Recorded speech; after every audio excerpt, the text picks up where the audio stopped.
Bill Parnell, y'all. What a song. I said it last time, I'll say it again. The song of the summer. No doubt, man. I need to listen to that more. I haven't been listening to it the last few days. Dang. For real, I'm going to add that to my running playlist. You'll be hitting 5-minute miles in no time. That's exactly it. That is exactly it. I'll tell you what, it is hot, dude. I think when we're talking about the weather right now, we can start it hot and then move toward Satan's armpit. I think might be a very apt description of this heat. Oh, couldn't have said it better, man. I don't know. I feel like we've been very fortunate this summer, and the last few weeks, for whatever reason, have been really tough. Yeah, it was just a big tease. And what makes it even worse is like even in the morning, it's not like real cool.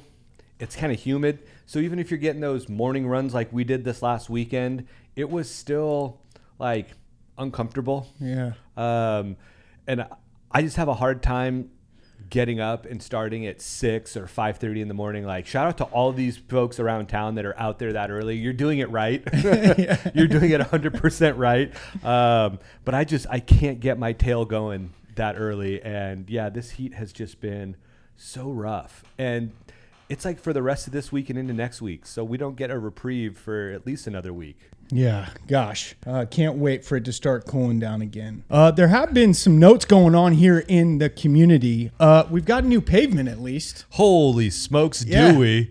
This might be like the best 6-mile loop in California. I mean, might be a bold statement. I might be going a little far with that. It is the best paved 6-mile loop in Butte County. Yeah, there you go. Find me a better one. Yeah. I feel like the Almond Bowl run this year. Yeah. People are going to throw down some serious 10K personal bests. Yeah. And the 5K, I think you're totally right. People aren't going to be dancing around potholes and hoping they don't roll their ankle as they go up the south side of the park. Yeah, it's been fun. We got to rip a little bit on it on our half marathon this past Sunday. Not only is it nice and soft, there's something about that smell. Yeah. You know what I'm saying? Uh-huh. It's a good smell. Fresh pavement's a nice smell. Yeah, and I think the heat helps pull that aroma out too. Maybe if it were just put down in January, we wouldn't get that nice scent coming off it. But yeah, I'm with you. I think it's kind of nostalgic too. Okay. Maybe there's a nostalgic piece of that, like playing basketball when you're a kid out in the street and like it's hot and you just get that smell of the asphalt coming up. Yeah, it just smells really good. Yeah, not only a great smell, but hey, you know what? We've got a perfect pavement party run to plan. I don't know if that's CRC, but we're going to do something as a group run together. Yeah. We had this idea. I think it surfaced during Mike O'Connell's birthday run. Uh-huh. And once we get this pavement locked in, we should have a perfect pavement party run. Mark Sorensen's on board, so you know it's going to be a good time. Oh, I'm in. Yeah. I'm in. We might get the speaker out. Yes. So I don't know. Do we get somebody to hop on their bike and with the speaker so that somebody doesn't have to carry the speaker with them? Yeah. That would be awesome. Speaking of bikes, can I share a story from my run today? Okay, here we go. Here we go, so, ladies and gentlemen. I was out in Lower Park this afternoon. It must have been about lunchtime today, getting a little run in. It was warm. It's officially summer. And I'm cruising down on Peterson Drive. I'm heading down toward 1 mile, and I'm just cruising. No one inside. I'm just like on the right side of the road, just doing my thing, cruising along. And all of a sudden, I get honked at. And I look back, and it's somebody on an e-bike, probably within 10 feet of me. Wow. I didn't hear him coming, and they just honked at me. And I look back, I'm like, what in the world is that? I just keep cruising. This guy just like keeps riding like right behind me for probably another minute, like just right on my tail. And the road is wide open. There's not a soul in sight. As far as I can see up ahead of me, there's no cars or anything. And he's just like riding right behind me. And I couldn't figure out why. And, a minute or so later, he rides around me and cruises off. But it kind of startled me. Weird. And bothered me. Yeah. Like you have this whole road and I'm over here on my tiny strip, just like easy cruising along, and you're 10 feet behind me on your e-bike. I want to give people the benefit of the doubt. Yeah. Right? Like, we want to just assume everybody's doing the best they can with what they have at any given moment. Totally. And so maybe he came up and thought he recognized me, right? And I didn't know who this person could was. have been something. Yeah. So I'm going to give him the benefit of the doubt and hope that that's what he thought, that he was like, oh, I know this person that's running in front of me, and just didn't. But yeah, it was very startling to have somebody just, like sneak up on you and honk a horn. It reminded me of like those old Jackass stunts where like there's somebody hitting a golf ball and they like hit the air horn right in the backswing and it scares them, and that's exactly what happened. It wasn't as quite a big a jump as I had this weekend when we saw the snake. Oh yeah, that was wild. I wish I was recording that. Oh, I wish you were too, but yeah. So, dude, sorry that happened. Hopefully it is what you're saying though. Like maybe there was a reason. Yeah, that's what I'm hoping, and give people the benefit of the doubt, but it definitely maybe you were running so fast he saw smoke coming from your shoes. There was nothing fast about what I was doing. It's too hot to run fast, Ross. I don't know. You had some good threshold I times, don't know, bro. man. It is too hot. Yeah. So, anyways, tread lightly out there, folks, dude. and don't creep up on people. Make yourself known. I feel like e-bikes are so loud in general. Like you don't necessarily need a horn to accommodate the noise coming from those things. It was so bizarre. Yeah. So I hope he has the day he deserves, and I'm sure he was having a good one and cruising along. So, anyways, I just had to get that off my chest because it startled me and kind of upset me for a few minutes. Yeah. Hopefully we don't see that individual again. I wouldn't recognize him. It could happen tomorrow. Oh man. All right, well, let's get to some updates in the community. BRC's got a huge race coming up, Colby Mountain TrailFest. It's literally a month away. Yeah. That's amazing. In the meantime, we've got a TrailFest coming up. Some nice films going to be shown at the Commons. I believe that's a week from today. August 11th. Yeah, a week from today. So that's amazing. Check out what BRC's doing. Great things. They recently had an awesome collab on one of their Wednesday night runs with Mountain Sports. Yeah. Where they handed out raffles. You got to go into Mountain Sports, spend a little money, and with this raffle, you can win a free pair of topos and I believe a shirt. Well, that sounds okay. Yeah, amazing, right? And then after that run, Logan was handing out precision gels and chews and a little drink concoction that people could try. I know Precision is one of BRC's sponsors, so that was really neat. And then BRC handed out some of their swag through a raffle. I felt like it just brought like a cool community vibe to these Wednesday night runs that we haven't really experienced much of. And it kind of elevated it a little bit for me. Like the end of the run was like, look at this. Like, yeah. I don't know. It was dope. Yeah. It was dope. I'm definitely bummed to have missed the last couple. I plan on being out there tomorrow. I think we might have mentioned this last time, but it seems like as the weather gets warmer, more people show up for these runs. Oh, dude, last week was insane. Which seems so counterintuitive, right? Yeah, I saw the picture from last week, and just great groups. And again, it's a testament to what BRC has created and continues to foster and nurture, that more people want to be a part of this, and such a cool, welcoming group. Yeah, absolutely. And the creek dip right in the middle has never felt so good. It's perfect. Although if somebody could maybe drop a couple blocks of ice in there right before the group gets there right now, might be even nicer if it's possible. Very true. CRC had a pub run tonight. Missed out on that. Been pretty bummed out, but there'll be some more in the near future here. They're doing some good things. Obviously, Saturday runs. Steve's been just putting in serious mileage. Yeah. Incredible. We had a fun run with Mike and Steve ripping up Humboldt a couple weekends ago. A good old time. A good old time. Yeah, man. Love that crew. Yeah. And misery loves company. So if you're one of those people that, prefers to run alone and you have one of those hard runs coming up, you're just like, oh, man, this can be a tough workout. Find somebody to go with you. Yeah. It makes it so much more enjoyable. It really does. Send Ross or I a message. We'll join you. We're always ready to join a good run. So yeah, but that was a good weekend run for sure. I was glad to get up Humboldt. That's the first time I've gone up Humboldt for quite a while. Same. So it was good to get back out there. It was. It's a good run. It's a tough good run. Mm-hmm. I had went with Aurelio and Kale and John and a couple of Aurelio's buddies this weekend out into Musty Buck. Yeah. Little trail half marathon. That was another run. It was like the company made it go by so fast. Yeah. We were just chopping it up and getting to learn more about Aurelio's story. He's such a nice guy. Such a great guy. The mayor. The mayor, man. He's incredible. And Kale, too, is so fun to run with. And John's just, trucking along, doing his thing and adding to the group with so much. So it was a fun group run, dude. You're right, man. It's nice to run with people. Yeah. Yeah, love that. Hey, so Union Run Club, we got to give this group in Oroville a little shout out. Johnny Bowers, man, this guy keeps hitting me up, and I got to get out there and go run with them, man. They've got quite a crew. They celebrated their 1-year anniversary on Saturday with a little 5K.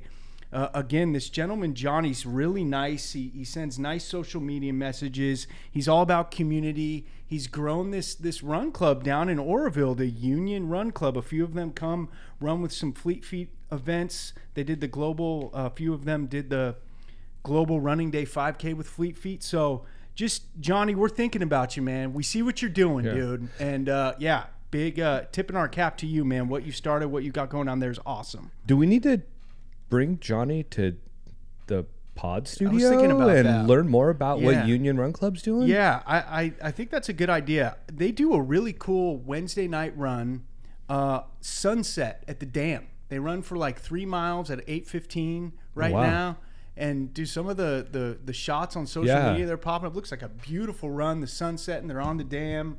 It seems like a good community. Yeah. There's a couple really nice people. It would be cool to learn more about them and what they're doing. I want to go run with them. That's kind of on the radar initially, and then perhaps we could. I like what you're thinking there. Yeah, that would be fun.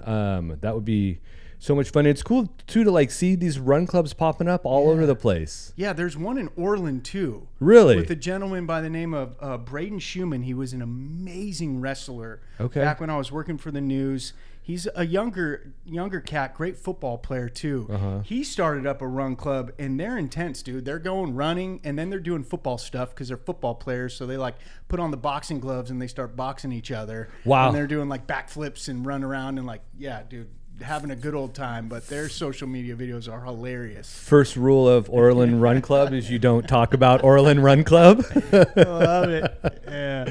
Oh, that's cool. Yeah, you're right. I mean, there's some clubs popping up, dude. The sport of running is taking off, man. There's no doubt about it. A second resurgence, right? Like back in the 70s, there's the big everybody's going to get out and move and do some kind of, running or jogging. And here we are again. Yeah.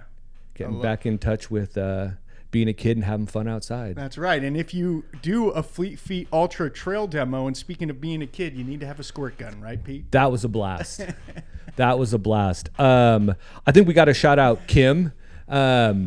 She was a monster with the squirt gun when we got to the creek. A few of us got there before her, and Kim gets in the creek and is loading the squirt gun and taking out all of us faster than the 3 or 4 of us could get her with the squirt gun. Yeah, she was a monster. Yeah, and then what's funny about Kim is she's sweeping all the raffles right now. Yeah. On the guy's side, it's Joseph. Every time Shuffleburger's in the building, he's gonna walk away with something, no doubt about it. Yeah. Kim's the same way. She's sweeping. She's winning it. She's winning everything left and right, man. It's pretty amazing. Some people are good at raffle. That's all there is to it.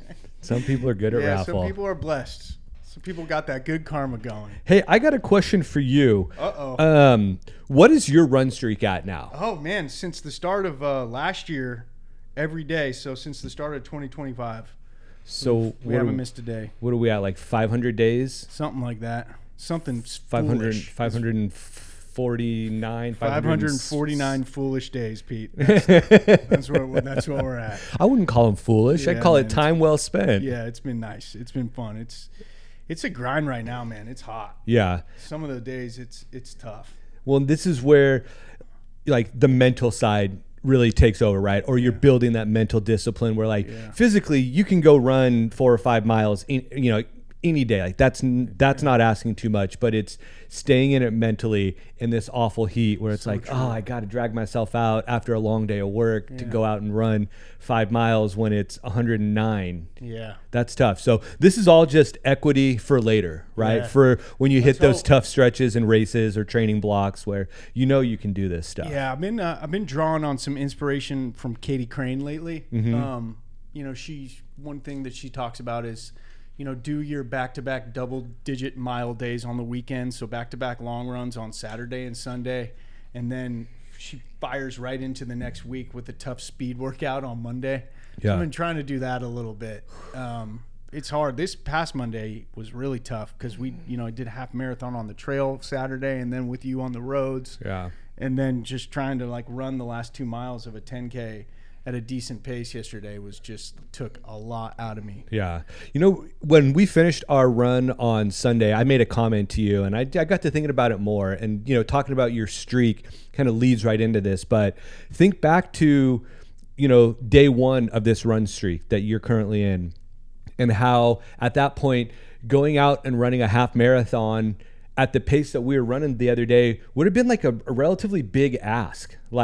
I don't know that I can go out and run, a sub 2 hour half marathon out of nowhere. And now it's like, that's just a casual Sunday run for you, right? Like it's just the progress. Sure. And I think sometimes too with running, people just get so locked into or so focus on, am I getting faster? Am I getting better? And you can't look day to day at that stuff, true. Right? You can't even really look week to week or month to month. You got to look 6 months ago, a year ago, where was I at? What's the progress like? How do I feel after these? So, testament to the hard work. Yeah. Just more and more of it, right? Yeah, you're right, man. That's a great perspective, dude. I appreciate your perspective on that. Frank Rebello also talks to me about that. Go look at what your times were a year ago. And Strava has those features too, where you can kind of quickly pop up what you were doing 6 months ago and compare it to what you're doing now. So that is a good perspective, especially when you're in the hellscape. What did you call it? Satan's armpit. Satan's armpit right now.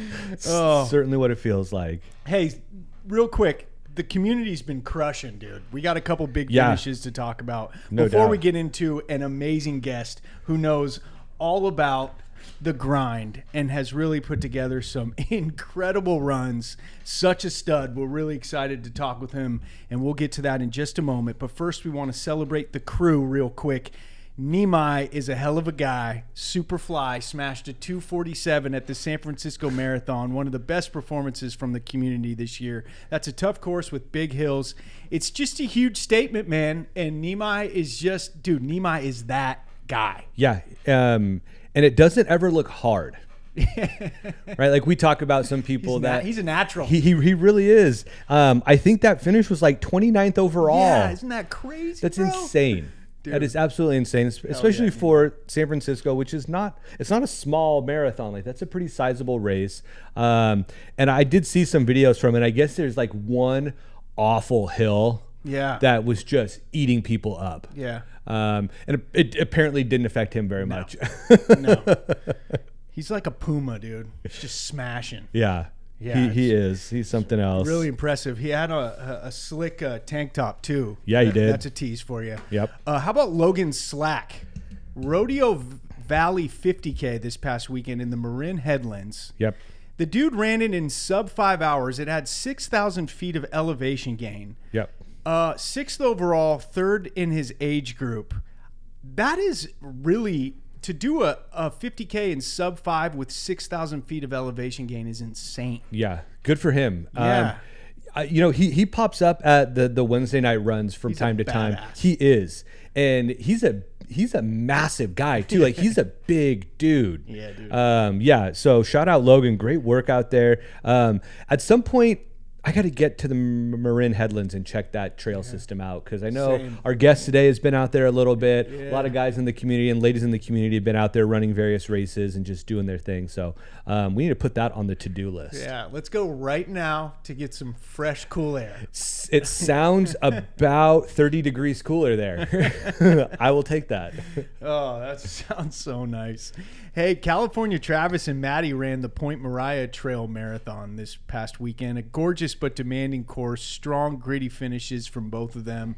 They're a fun crew. That's a fun duo. I'm going to miss Maddy. She moved away, brought a lot of good energy and good vibes to the Wednesday night runs and the BRC runs. Yeah. And, crushed a trail marathon in California Travis is just awesome. So they're fun, and congratulations to them getting it done. Yeah, shout out Caltrav. He does those bike camping tours. Yeah, dude. Which looks awesome. I think they were just up in the Tahoe area not too long ago, and some of the stuff that they get to see on those trips looks awesome.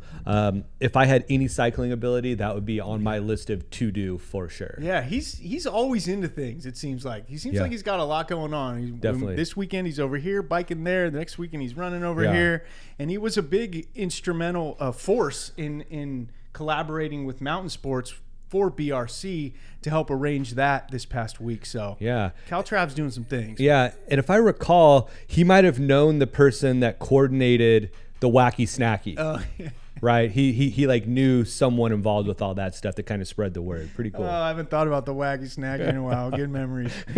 All right, Beth did Napa to Sonoma Half Marathon, fresh off doing the Rock and Roll San Diego Marathon about 2 months ago. So that's pretty amazing. She's quietly putting together some impressive racing performances. Yeah. Way cool. And she's so sweet and really nice to chat with. I enjoyed my time interacting with Beth, and hats off to a great performance with the Napa to Sonoma Half Marathon. Yeah, that's another person that pops up on Wednesday nights, and even some Friday lunch recesses once in a while she pops up. So great work, Beth, making the Chico running community proud. Yeah, she's a cool story. Came here from Canada. No kidding. Like 6-7 months ago, and has kind of settled into this community. Brought her family down here. She works in the medical industry, I believe, as a nurse. Of some sort, and it's pretty cool. Pretty amazing. Yeah. She gets comfortable being uncomfortable, and that's what's up. Yep. Speaking of which, and big performances, today's guest just finished the Tahoe 225th place. He's most quietly accomplished endurance athletes in our community. He's a 100-mile finisher, a mountain racer, a Tahoe Rim Trail veteran, and now a top 25 finisher at the Tahoe 200. One of the most brutal ultras in the country. He's a builder in every sense of the word, a real estate pro, a creator behind Flow State Apparel, a gear connoisseur, and a runner who seems to unlock a new level every year. He's grounded, humble, and tougher than he'll ever admit. From Sutter roots to Chico trails, from his bros UTMB inspiration to now a 200-mile reality, his story is one of grit, curiosity, and community. This is Ross and Petar's Pod on the Run, and today we sit down with the one and only Todd Ziegenmeyer. What's up, Todd, man? How we living? Welcome to the studio, bro. That was quite the intro, guys. Thank you. Excited to be here. I mean, I've heard from a number of people in the club that I need to come on the pod. I'm a pretty vulnerable person when it comes to talking about myself, so this is a very uncomfortable situation for me, but I'm excited to be here. Dude, thank you, guys. That's awesome. Yeah, thanks. Appreciate your vulnerability. It's hard to speak on the pod, man. I can relate to that. Yeah.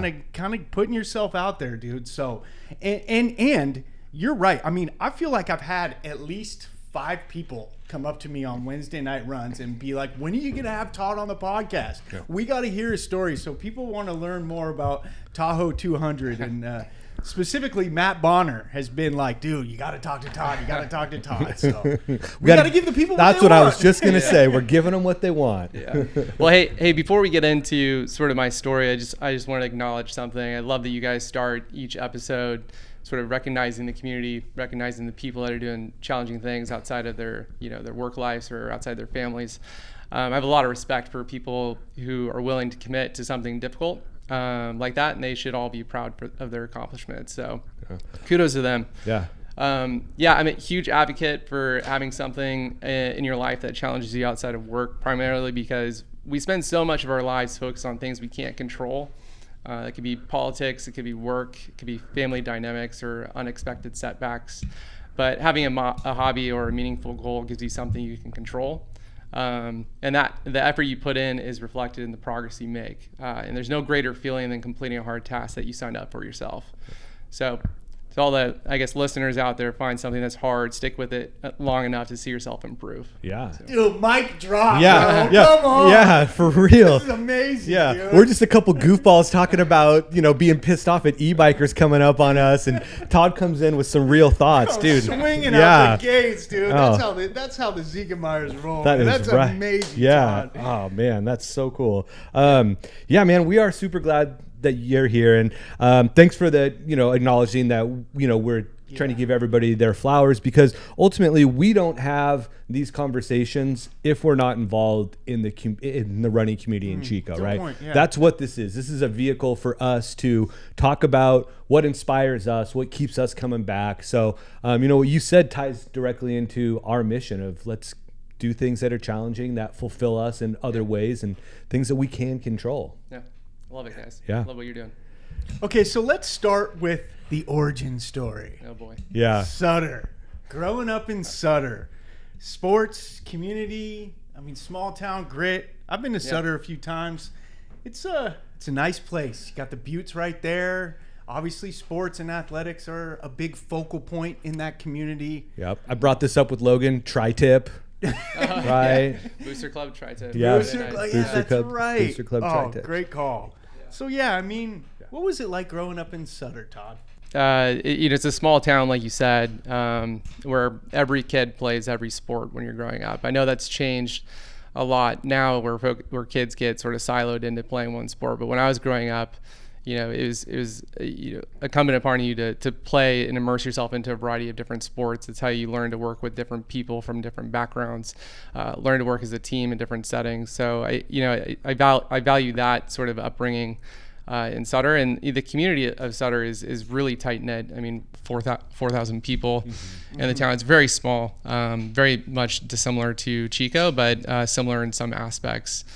Very much focused on sports, as you noted. But just diving onto sports, I played soccer, football, basketball, and baseball growing up, but soccer, no breaks. No breaks. But soccer and football were probably definitely the two that I would say shaped me the most. Football probably being the more had the more predominant impact on sort of how my character has evolved today. So I think this starts all back in high school. Super interesting experience when I first came in as a freshman. It was freshman year of football season. I was selected as a quarterback to be moved up to the JV level. Oh, wow. I had zero experience playing quarterback up to this point. So I don't know what the coach saw in me, but he had enough confidence in me to award me the position of starting quarterback on the JV team. There's a ton of weight that was being pulled up that I constantly was wondering if I had actually earned that position. Imposter syndrome, right? Yeah, and I sort of let the opinions I imagined my classmates had about me shape how I viewed myself. So, and that naturally turned into a lot of just negative self-talk, which is not healthy at all. I struggled as a quarterback, but I played quarterback for freshman year as well as sophomore year, and then when I got to varsity level, I had a sit-down conversation with the head coach, and he ended up pushing me to defense. And I didn't really understand it at the time, but I kind of just went with it instead of advocating for myself to stay as a quarterback. And I think it all boils down to self-confidence and sort of that negative talk that I was referring to. So I sort of just let that sort of unfold in itself. And I don't know, having a coach my freshman year who really believed in me, but then having a coach my varsity year who sort of challenged me in a way and then put me in a position that I didn't necessarily want to be, but I just kind of did it because I never felt like I was good enough to be a quarterback. I don't think I really learned that lesson until much later in life, that sometimes the biggest obstacles isn't necessarily talent. It's the story you tell yourself about what you're capable of. Yeah. So much of my adult life and running has been about learning to trust myself before I feel completely ready to do something. So that lesson shows up in running ultras. It shows up in my career. It shows up in starting flow state. It shows up in relationships. Yeah. And I think to dive into the running aspect, running has really instilled in me that confidence usually follows action, not the other way around. So that's why I guess I'm kind of interested in I've grown my my experience in running because it's helped me be more confident in myself. Yeah, I think that's that's amazing. Yeah, I think that's a very relatable experience across the board. Like where being in high school is tough, right? And there are so many pressures, whether they're real or imagined. They exist, and so I think we've all had some kind of challenge like that at some point where we don't believe in ourselves as much as we should. And fortunately, a lot of us have other people who do believe in us, that lift us up and say, hey, you can do this. Like your first coach is like, no, you can do this. Even though maybe Todd wasn't totally convinced himself, he could do that right away. And so that's a very relatable experience. And I think a lot of us that come to running consistently later in life, like we've talked about this a lot, Ross, like we didn't start running until a few years ago. I think it's something that, it does make us feel good physically, obviously, but mentally as well, right? And we have this confidence that we can go out and do these hard things, right? If you can go run 200 miles, then you can probably tackle pretty much anything that's going to come up in your life, right? And feel confident that you can be successful or at least accomplish whatever it is that is in front of you. Exactly. I also feel like it's tough at a young age like that, especially when you're in what I imagine is like an incredible football program, and you're almost like, when I played sports in high school, I was a part of a legit basketball program, and we were like little soldiers, like just with how we trained, how we were taught, how we were programmed, to go out there and demolish teams. Like that was the whole goal. And when you're kind of instructed by a coach and you're kind of told to hey, maybe you should shift positions, I think, when you're 16, 17 years old, you don't really understand, like, well, no, I need to, like, at least for me, like, I'm speaking for me, like, I wouldn't have, like, questioned that, really. I would have totally been like, okay, I guess my role on this team. That's the system. That's the system. You're in the system. Like, that's what you're supposed to do. So I wouldn't have questioned that, Yeah, exactly. Well, and yeah, I think you're right, too. Like, we're taught, especially on, sports teams, like, the coach is the decision maker, right? Like they're the one that's telling you you're going to play this position. This is like, sure, you can say what you're going to say, but it's not going to necessarily change anything. Yeah. So yeah. Yeah. And you want to think like the coach has your best interest totally at heart too. So yeah. I mean, it was a hit to the ego essentially, but a lot of learnings from that experience, I guess, that funnels into who I am today. Yeah. So. Well, yeah. And amazing. Thank you for sharing that. I appreciate your vulnerability. And it's such a good insight. And I mean, hey, you've done some incredible things. And so if that's part of the reason, part of the motivation, part of the understanding you have towards this, I mean, that's amazing. So I have a question, just going back to football, soccer, basketball, baseball. Proudest accomplishment in high school sports that you have? Ooh, good question. I mean, like in a small town like Sutter, like football is like the epicenter of the community. Mm-hmm. So, I started playing football, I think in 4th grade. We ran all the same plays as the high school team from 4th grade all the way up through, varsity. So like, I mean, we were well positioned to be a dominant force that's unlike many of the other schools in the surrounding community or in the county. So like it was always like a dream to win the championship. So we ended up doing that in my senior year. I think we went 12-0 that year. So it was a huge year for us, but it took us a long way to get there. Like our freshman year class, where I was ultimately moved up to JV, had not so great of a freshman year because we had a lot of new kids that came in that didn't really understand the plays. Mm-hmm. So, over a course of 4 years, we really built a dominant team that really performed and executed. So it was a, highlight of my high school experience. Yeah. But yeah, I think that would probably be the highlight. So. Well, and that's a testament, like, before we started recording, you mentioned, like, I like structure. So having an outline to prepare for this was helpful. And, clearly there's structure in the Sutter football program. Yeah. Right? Because you don't go from maybe not the strongest freshman team to the strongest varsity team 4 years later without structure and consistency. Yep. So I can see why that's an important aspect of your life is structure and consistency. Yeah. Does this mean that you were like on the first few teams that started like what became and still is right now like the most incredible run of success for Sutter? I mean, they haven't slowed down. When I was paying attention, they were winning sections every year. They jumped into a whole nother section. They went from northern section now to the Sac Joaquin section, so they played tougher teams down, and they're still smoking people. Yeah. No, it's funny. I mean, my dad also went to Sutter High School years and years ago. I think back when they only had 17 people on their football team, but they had a dominant team. And that was then. Every kid in the school. And it was every guy in the school. But like it's sort of been a pretty dominant program ever since it started. And I think when Coach Scott Turner came in, he really revolutionized it and became sort of almost like the mayor of Sutter. Like everyone knows his name.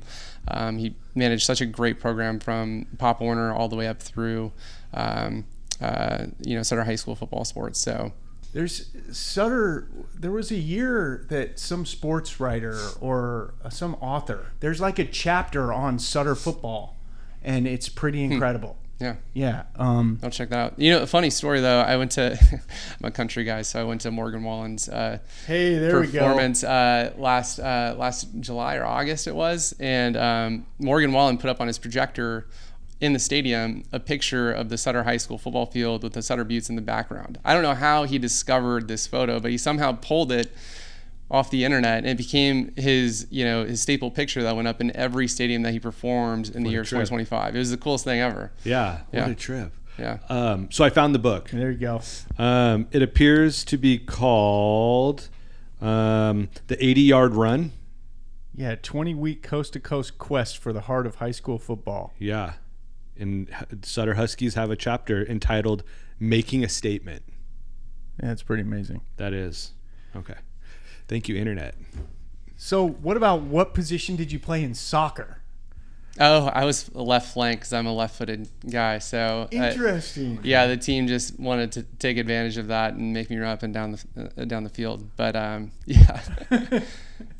It's funny because I don't know if you guys experienced this, but playing sports in high school and even before that, the punishment, if you messed up on a play was, oh, you're gonna go do another lap, or you're gonna go run liners. Totally. Yeah. That instilled in me running sucks. I think a lot of people have that. Yeah. So for the longest time, I would not run. We would do Saturday runs for soccer, just out along the bike path that I famously, scored the local legend on, hundreds of times over, when I lived there 4 years ago. But we go out and run that for, I think it was it's 4.5 miles all the way in and 4.5 miles all the way back out. So it ended up being an 8-mile run. Yeah. I remember I just run half of that because I just hated running back then. So you know what? That's funny. We've never talked about that, Ross. I know, that's a great point. But that really is, and I think that's why there is such a reluctance amongst a lot of people, young people, younger than us, younger than you, Todd, to run because it was always punishment. Mm-hmm. And then when you learn it's actually not terrible. Yeah. It's actually joyful. Yeah, it's pretty enjoyable. Totally. Oh man, yeah. Now I'm gonna be thinking about that one. Yeah, my mind went to the same place. Yeah. Wow, it's ingrained in us at such a young age that it's just something bad. Take a lap. Yeah. You didn't run out the ground ball. Take a lap. Yeah. Oh, dude, you got that coach voice down, bro. I got 3 kids, man. Are you making the kids on Grant's soccer team take a lap? No. No, I'm trying to instill a joy of running and an appreciation. We run because we get to, because it's fun. Awesome. Yeah. Okay, so what was it like growing up with Logan and your brothers? Oh, man. So I'm the middle of 3 kids. We're all 4 years apart. My older brother's Chad. And then obviously the little brother's Logan. But we had the typical sibling rivalry growing up. And just diving into Logan, some funny stories here. We shared one family computer. growing up as kids, and he was big into World of Warcraft at the time. As we were growing up. I didn't know he was a WoW guy. And if you go to his house right now, he's probably playing WoW with his kid in his right hand or something. I don't know, but I've seen him playing before. But as I was in high school, like the biggest thing was AIM, Instant Messenger, and MySpace. So when you get home from school, I'd be the first home because he was in elementary school. So I'd beat him home to the computer. Yeah. And, to sort of punish him because he would take away my time from the computer, I would hide the mouse before he would get home. And that just infuriated Logan. It was looking back, it was probably not the best older brother thing to do, but hey, that's part of being the older brother, though. Yeah, it's called a rite of passage. I think that's why he's so good at ultra running now, right? So just all that punishment out there looking for the mouse. Yeah, but super fun. Our relationship has changed quite a bit just over the last 10 years. I'd say moving up here to Chico is sort of brought us a bit closer. But I think even before then, we kind of bonded over this whole running aspect and doing hard things. Humbly, I think I actually influenced him to get into running. We did the Shamrock Half Marathon in 2019. That was his first big marathon, or not marathon, half marathon. I'd done 2 before then, so we were both pretty junior, but somehow the kid still comes out and throws dust in my face, beats me to the finish line. So I don't know, I didn't take running too serious after that, but Logan sort of went all in on CrossFit and ultra running and just kind of blew up. So super proud of him. Obviously as a kid now, so even more proud of that. Uncle Todd. Yeah, Uncle Todd. But Chad, on the other hand, I spent a lot of time with him growing up, camping, hunting, fishing, hanging around him and his friends. But even this past weekend, we were up at Little Grass Valley with his big group of friends from high school and college. Yeah. So it's kind of cool to get invited out to those annual gatherings and whatnot. But yeah, he's not much of a runner, but he's slowly getting into it. He signed up for Hood to Coast with a bunch of his colleagues at work. Cool. So he'll be doing that here in the next couple of weeks. What distance is that? It's 170 plus miles. It's from Mount Hood to the He's coast. not that into running. He's just well, this is a relay race. Oh, so okay. Yeah. So I think his total distance is just under 20 miles or something like that, spread over 3 segments. Let's go. So yeah, super stoked to see him, stepping outside his comfort zone and sort of challenging himself outside of the daily grind. So, and next year it's going to be the Ziegen brothers.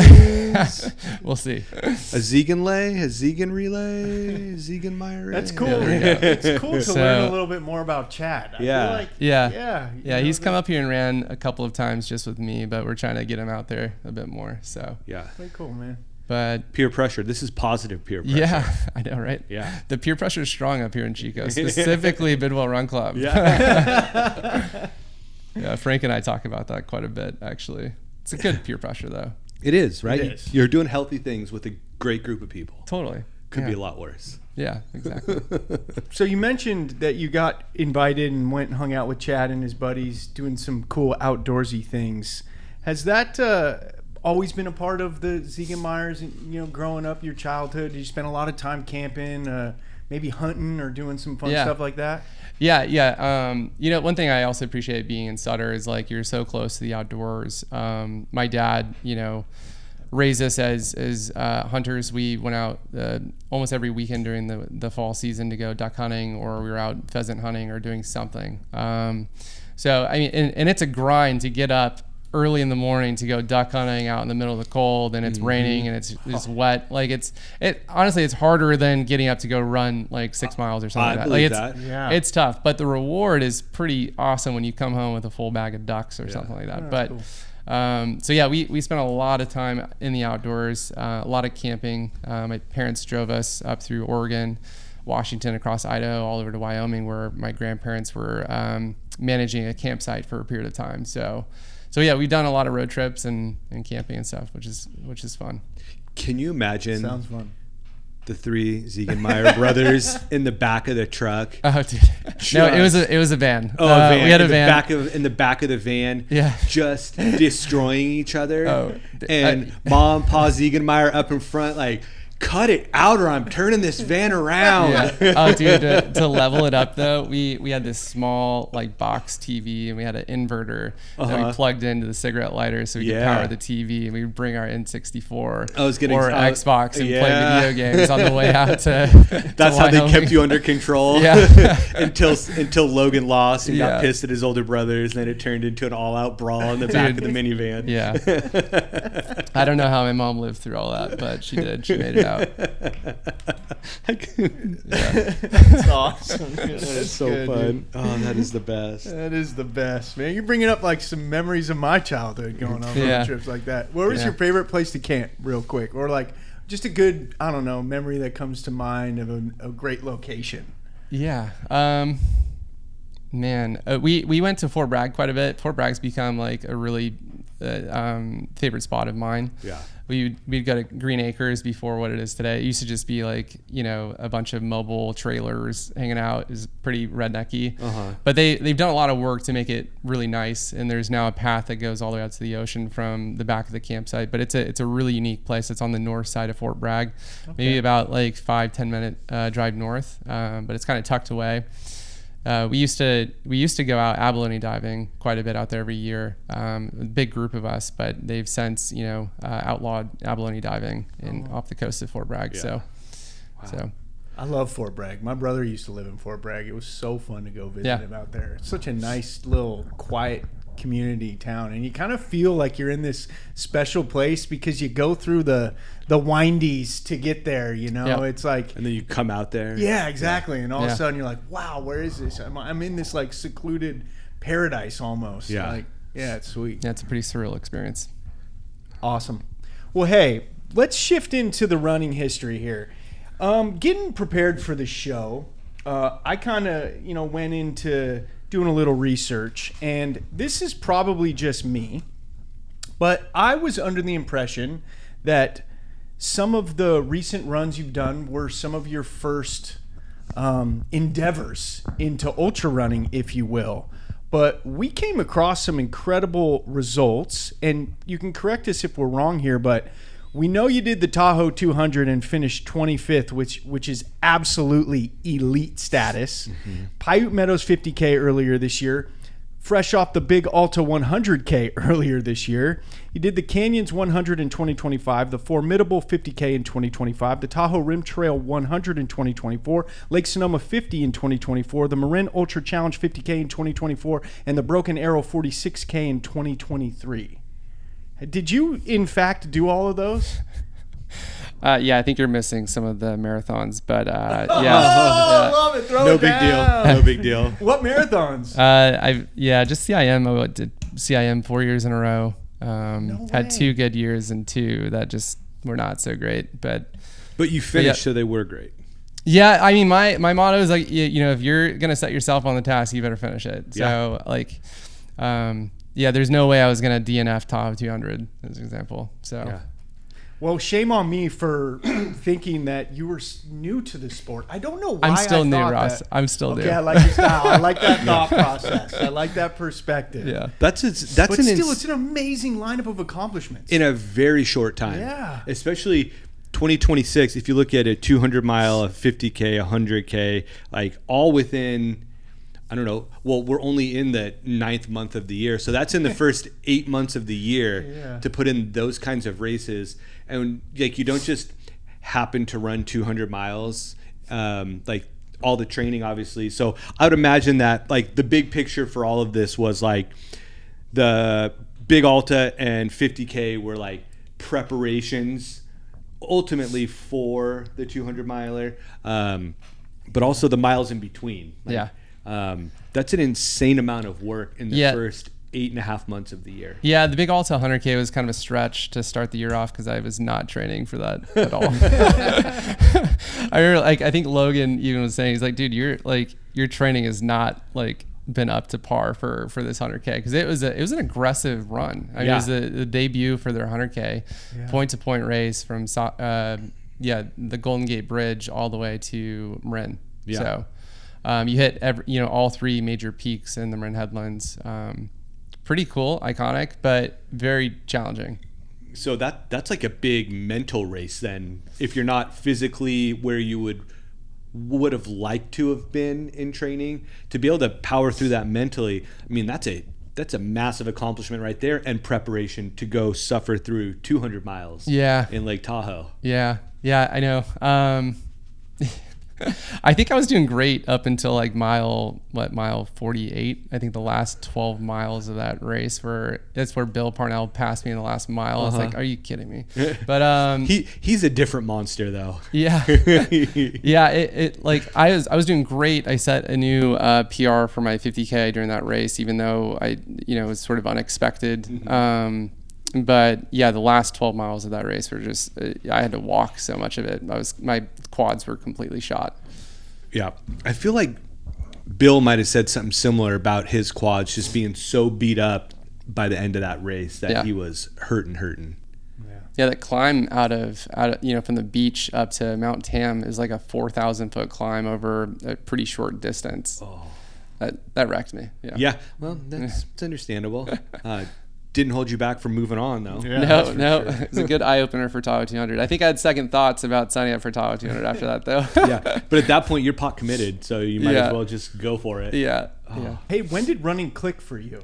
Yeah, that's a good question. When I first started running in Sutter, this is back in 2019, 2020, I would drive to the bike path. Mm-hmm. It's only 2 miles away. Right, and I'd drive there in my car, and then I'd run 2 or 3 miles and then come back. Yeah. And after a while of doing that pretty consistently, I'm like, why am I driving to the bike path? Like this is kind of like this, like what? So like once you get to that point of like, okay, now I'm just gonna run from my house and do like 4 miles on the bike path. Now I'm doing 6, 8 miles, maybe 10, and then I started to realize, okay, like if I could do that. Like there's the South Butte Loop, which is about 17 miles. So then I did that a few times, and I was like, oh, okay, like running's kind of like I'm getting in the groove. I'm hitting. This isn't punishment. Yeah, it's not punishment. And I'm like, and this is where like the whole phrase of flow state sort of kind of started to develop a little bit. It's like I was hitting these points, and I became super fascinated with like how quickly my body adapts. And when you're just being consistent in your running and in your training. And so running became one of the first things in my life where I realized I could control the outcome. So the more I invest, the more I got back through better fitness, more endurance, higher levels of confidence. And as I'm reaching those new levels of fitness, you kind of hit this point where everything starts to feel a little effortlessly. Yeah. And from there, that's what I consider my flow state. But from there, you're like, okay, what's the new, let's raise my bar a little bit and let's go a little bit further. Let's increase my pace or try these new things. So you start to kind of geek out on all the things that can make you a little bit faster. So I don't think it was really necessarily like one particular race or individual or any specific instance where I became like, where running was clicking. I think it was just like developed over a longer period of time. Sure. So. Well, that's kind of like what we were saying, at the beginning of the show with like, you can't look day to day or week to week. You got to go month to month, year to year. And then you start to see this, wow, I'm making some big gains here. I like that idea of the origins of flow state. We'll get more into flow state. Yeah. But, well, I like what you brought up about, because Frank is pretty big. I think Ross, you were talking about it too. As Frank was like, oh, look back at your stats from this year to that year and compare like, you may not feel like you're doing great, but if you compare yourself to last year and see, oh, I've actually increased my mileage by 20%. Yeah. Or I've increased my amount of vert by 50%, which is, and like when you see those stats, you realize like, oh, I actually am like excelling. I am progressing. I'm hitting new heights. I should feel good about myself. So yeah, totally. So, this is like a progression into these longer runs. What was like the deciding factor to get into your first like ultra? Like, was there like okay, I think I can do this now? Or was it like, well, shit, my baby brother's doing these, like, I can't let this go. Like, I'm going to do this too. Was it like that? Or is this more like, no, this is for Todd. This has nothing to do with Logan. Yeah, no, that's funny. I paced Logan in a few of his first initial like 100-mile races. So like he invited me out to pace him at Rio de Lago back in, I think it was 2022 or 2023, at the same time when he proposed to Callie at the finish line. I didn't end up pacing him because I was not prepared at all. But like I decided like, okay, the next one I'll come pace you. So it was Mountain Lakes 100 out of Oregon. Went out and paced him, had a blast. Ran through the entire night with him, and like I became sort of more interested because the people that were out there were so supportive. The community aspect was what drove me into the sport. Like, and we started seeing the same faces at these races. Sure. Where I'm like, okay, like all these people are doing it, and we're seeing the same people at in Oregon as we're seeing in like California or elsewhere. So I kind of became motivated from that aspect. Like, okay, all these people are doing it. I've paced Logan now for a few races. Like, I should just sign up and see what I'm capable of. Yeah. And I think that realization actually came after pacing him at Cocodona. Sure. In Arizona, which is a funny story. Like, I was only supposed to pace for like 60 miles. I just came off of a 2-week bender. I was out in Cabo and in Santa Barbara with friends partying because a friend of mine got engaged and it was his bachelor party. So I drove from LA out to Arizona, and I was only expecting to pace for maybe 60 miles, like 30 or 60 miles, but ended up pacing for 100 miles because just ended up working out to where I was forced into that position. But such a cool experience. So that kind of motivated me to want to test it out myself. Yeah. So. Well, and it's got to be inspiring too when you're out there and you're seeing these people popping up at these places. And, race faces. That's a new term. Race faces. Race faces. Nice. Love it. That's got to be inspiring to see people accomplishing these things, and your own brother doing it and thinking, I can do this too. Like, I'm going to do this. Well, and I think too, if you go pace for 100 miles, all of a sudden there is that confidence that just starts to bubble up. Like, I've done this. Yeah. Like, I'm going to do it for me this time, not the support role, but I'm going to be the leader of this time. So, not surprised that that's how it evolved at all. Yeah. That's pretty cool. Cocodona. I mean, it was good. You guys should all try to pace someone in a 100-mile race, because then you'll get a firsthand experience of what it's like, and maybe it'll motivate you to want to go further. Totally. But I think that really helped me out strategically for some of my races, pacing Logan, seeing how he sort of handles himself and sort of what he does nutrition wise and training to lead up into that. So aid stations, all that stuff. And like I kind of mirrored, some of his tactics while I was out on the course as well. And that helped sort of push me through. Yeah. So. I got to believe too, that pacing, like you just said, gives you a glimpse into what it's like. 'Cause it would be really intimidating, I think, to go out and try and do, 100K or 100-miler, having never seen it up close. No. Like Kevin Radke, man. Yeah, we can't all be Kevin Radkes where we're just like, I'm just going to go do this. Yeah. Like, to see what it's like nutrition wise, aid stations, like what do I need to have at an aid station? Should somebody be there waiting for me? Can somebody be at the aid station waiting for me, right? Like all these guidelines. And I think having that firsthand experience must have been really helpful when you get out there and you're not in total no man's land. Yeah, because you've seen it. Yeah, 100%. Especially with Logan too. I mean, that guy's dialed in. Yeah, so it's impressive with all the stuff that he's tapped into in the knowledge. It's taken him a bit to get there. I would imagine. Yeah, it's like the first few races that we ran together, there were some questionable points that where we experienced, but he's come a long way. I'm super proud of him. So I think we all have those stories of races where it's like, kind of messed that one up. I made it to the finish line, but it was leaking oil and not in the best state. That's for sure. Not in a flow state at the end. That is for darn sure. In your hydration vest, you have a little, what would you call them? Little tags or little like ribbons that you loop onto your hydration packs to keep them in the pockets. Yeah, I started Mendocino Coast without putting those puppies around the hydration bottles and like water bottles flopping out. Like Mike O'Connell's grabbing one over there, like, here you go, buddy. Like the first mile of the Mendocino Coast 50K, like the whole second and third mile, I'm just thinking to myself, what an idiot you are. Like, how did you not? I got 29 more miles of this. Wrap the band on your hydro pack, you big goober.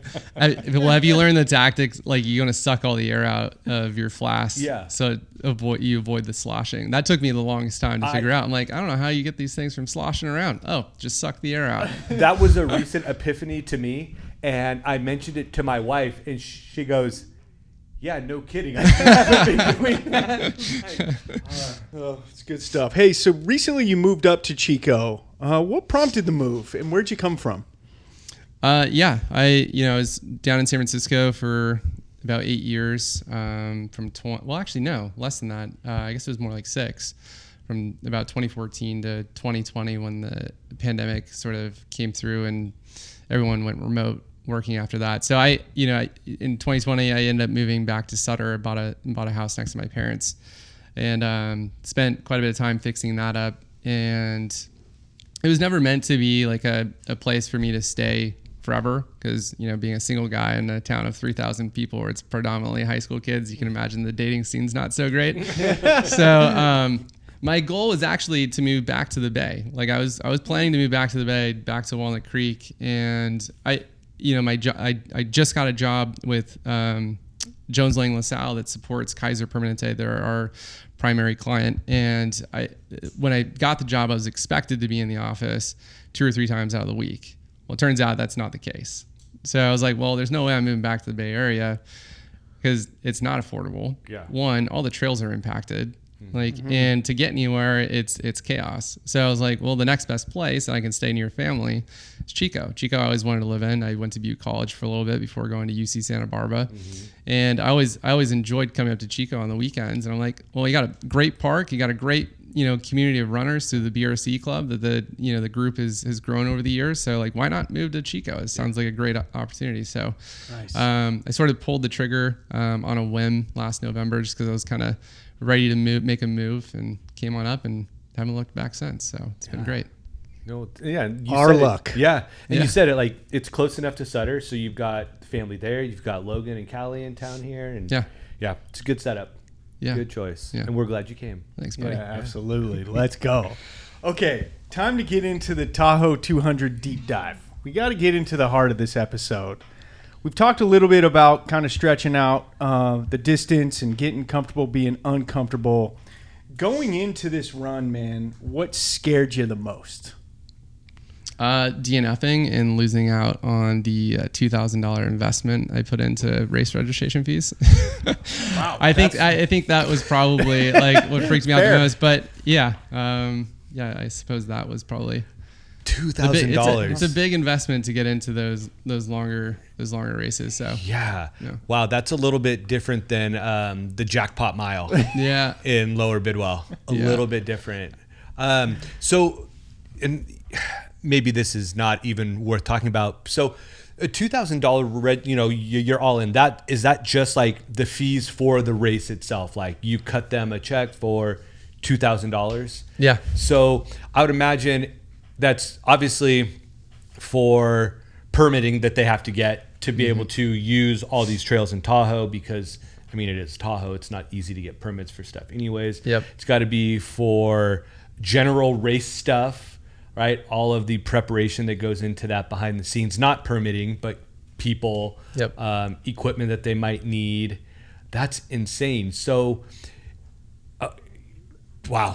Yeah, I get why running's not a cheap sport. No, it's not. Yeah. Right? Yeah, when you get to be competitive like that and running these races, it's really not cheap. I mean, shoes aren't cheap either. We'll get to that too with you.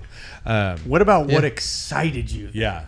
What excited me most, so I signed up for Tahoe 200, and it was originally the last 6 years or 5 years. It's been an out and back course along the TRT along the east side of the lake.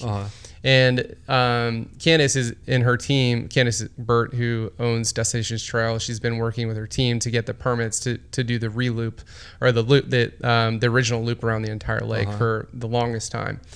2 weeks before the race, they got the permit approvals to change the course to be the full loop. So I was pretty ecstatic about that. Yeah. Dude, let's go. So yeah, that really pumped me up because it was no longer just an out and back course on the eastern side of the lake. And I finally, I just thought it was cool that I'd be able to get to do the entire lake and experience all areas of it. So Do you think it was better that you found that out 2 weeks before, or do you think it would have been better to know that from the jump? Like, would that have changed anything along the way as far as training? No, I don't think so. I think it would have been better for like the race organizers to have known. Okay. Like several months in advance, because the section from Sierra at Tahoe all the way to Tahoe City, a lot of that trail had not been maintained. Oh, okay. So there's a lot of down trees. A lot of the trail like just kind of like disappeared in sections. So you're leveraging Caltopo to sort of navigate during the middle of the night through thick forest. So like if they had advance notice, it would have been nice to have someone go out and try to clear some of the sections and make it a little bit more identified. Yeah. So it's so hard to navigate. But with that, I have a question about the route now that it's been changed like that. And you started to say something about it. So the races that I've run, which, I've run a half marathon, right? Like the courses are marked. It's very obvious where you go. That doesn't sound like what this experience was. Destinations Trail is known famously for not marking their courses very well. So it's one of their fallbacks of doing the races. They've got some great races in some great locations up. They have Bigfoot 200 up in Washington. Yeah. They have the Arizona Monster 300, which just came out a couple years ago. Tahoe 200, obviously, and then I think they have one more. But so do you bring a map with you, and they require you to download maps on your phone or on your watch? So that's a requirement by the course or by the director to at least have that, so you can navigate the entire course. That's intense. I'm just, I'm thinking like the Barclays marathons where they're like having to navigate. There's sort of a map ish. But those runners are out there in the dark, Scary, with a headlamp and a map trying to like figure out where they're supposed to be going. Yeah. It's funny because at the start of the race, you do this little loop around Heavenly, and then they send you out on a 10-mile loop to come back. And on the 10-mile loop coming back, the course was terribly marked in the very beginning. So I took a group of like a dozen people down the wrong path, and it was downhill too. So like you descended maybe 500 feet. So then you got to go back up. And then like there's a guy down there. And I was like, dude, like I thought we were supposed to go this way. He's like, no, you're supposed to turn back up the hill at the tree with 3 branches on the right side that's tilted at a 42-degree angle. I go back up there, and I'm like, there's no marking that tells you not to go the way that I went, and there's no marking telling you to go the way that he told me to go. So it's just a little frustrating from that lens to take people out, out the gates down the wrong path. That was the start of the run? Start of the run, yeah. Oh, dude. Yeah, not even 10 miles in. Oh, that would be demoralizing. It's very. Yeah. Dude, way to persevere, bro. Yeah. That's impressive. Yeah. That's crazy. And so like the trails up in Tahoe, I've done a little bit of running up there, more in like the Kings Beach Incline Village area. Yeah. It's a lot different than Upper Bidwell Park. Oh, 100%. As far as like terrain, like you're not jumping over lava rocks and rolling your ankle every 3 steps. It's definitely more dirt, dust. Just a totally different experience. Can you talk about that? Yeah. So on the incline side, and once you hit the TRT from Tahoe City, the trail is pretty well maintained. Yep. All the way to the finish. So from Tahoe City all the way through incline, and then along the eastern side of the lake and all the way back to Heavenly. Yeah. Like the course is really well maintained. But going through, I don't know why they did this. I think it has to do with permitting issues. But instead of going through Desolation Wilderness, they took us through the Rubicon. And the Rubicon is worse than running Upper Bidwell Park and North Rim. Like it's just rocky, all exposed. Yeah. And you're running next to Jeeps that are driving 4 miles an hour trying to climb these hills. Mm-hmm. So like there's a section where Mitch, my good buddy who paced me, we're just running through the Rubicon. And we were like, we had to stop several times because Jeeps were going slow, or we would pass them and they'd pass us at the top. Like it was pretty frustrating, really dusty and kind of gross. But that whole segment was the worst segment probably out of the entire course. Yeah. Wow. I didn't realize it went through the Rubicon. Yeah, you're not supposed to be running. Yeah, there. It made people pretty pissed about the course. So yeah, but I mean, I guess that's kind of the dice you roll with these races, and it being changed two weeks before. Totally. So like you couldn't go up there Yeah. and get a preview of what that was going to be like to maybe, I don't know, mentally prepare, or just kind of have an expectation of what that side was going to be like. Yeah. So what was the most enjoyable part of the trail, of the loop that you ran? Like your favorite section? In the very beginning, I was doing really well. I the whole southern section, we were running, I think right around 9,000 feet, for several, it had to have been at least like 15 to 20 miles. And like you had these spectacular views of all of Nevada, but also views of the lake. Really cool. And like when you're early on the race, you're feeling good. So like things are just a lot more enjoyable. So like, that was probably the favorite part of the race when I was running by myself and, picking up a pretty good pace. And I didn't realize it until much later. I was actually like top 20, in the very beginning of the race. And when somebody told me that, I was kind of in disbelief because I thought, I was behind like at least 100 people, but, but yeah, the whole first section was really cool because it was a trail that I haven't seen before. Yeah. That's neat. What were the weather swings like in a run like that? It was pretty consistent actually. Oh, It never really got cold. Not cold. Yeah. Not cold enough to where I needed to wear like, pants or anything, but, it got really hot during the Rubicon section, as I was saying. Like that was the most brutal section. Logan Slack and I actually got really fortunate because he paced the last 37 miles with me to the finish from incline. And I was sitting there at incline, smashing a pizza and be like, this climb up, the eastern side of the lake is going to be terrible, all exposed. And we hit the climb at the most ideal time of this entire course. There happened to be a huge cloud that came through. It stormed and thundered on the west side of the lake, but that covered, it shaded out the entire east side of the lake. So we had shade going up the entire east side of the TRT on the east side of the lake, and it just made for the perfect conditions. But yeah, we never actually got rained on or anything, but that's fortunate. It was meant to be. It was. Yeah. So when we were talking to Logan about UTMB, he was talking about how there was required gear that he had to bring with him. Like they checked your bag. Like, do you have a rain jacket? Do you have pants? Do you have this, that, and the other? Yeah. Was that the experience with this race? Was there like, you need to carry this, this, and this, and if you don't, then you're out? Yeah, some of the requirements, I mean, you had to carry a phone, you had to have your watch, and both devices had to have the CalTopo maps like uploaded to them so you can navigate.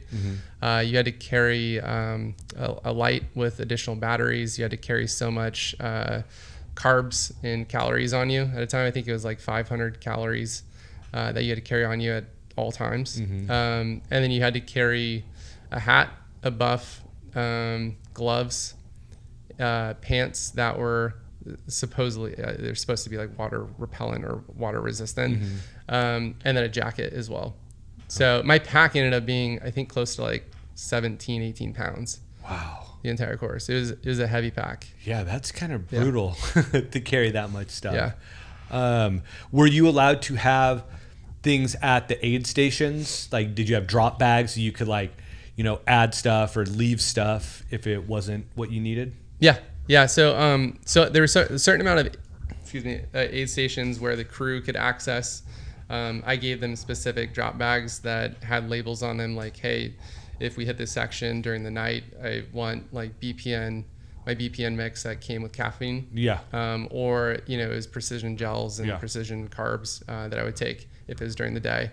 So like I had a pretty well structured setup of Ziploc bags and all of the nutrition I needed where I can just swap out and keep going pretty quick. But at the aid stations where I didn't have crew, I just leveraged the the Destinations Trail team to drop my bags out there. So I had extra drop bags for aid stations that the crew didn't come to. Okay. And then at the aid stations, did the race provide any kind of nutrition, like real food, not just like gels and mixes, but like you said you had a pizza. Was that something that your crew brought you, or was that provided by the race? Yeah, there are certain aid stations that had, they had breakfast, they had dinner, mostly just like eggs and burritos for breakfast and a few other assortments. But and then dinner and lunch, it was usually like burgers and quesadillas. And then dinner, they had pizza at certain aid stations, like the DiGiorno pizza that they can just heat up real quick. I think I smashed like 4 of those the first night. That would be clutch. I'd go for it was those. clutch, but then I realized that kind of crushed my stomach, during the middle of the section. But you got to go run now. Yeah. You don't get to just sit on the couch the rest of the afternoon.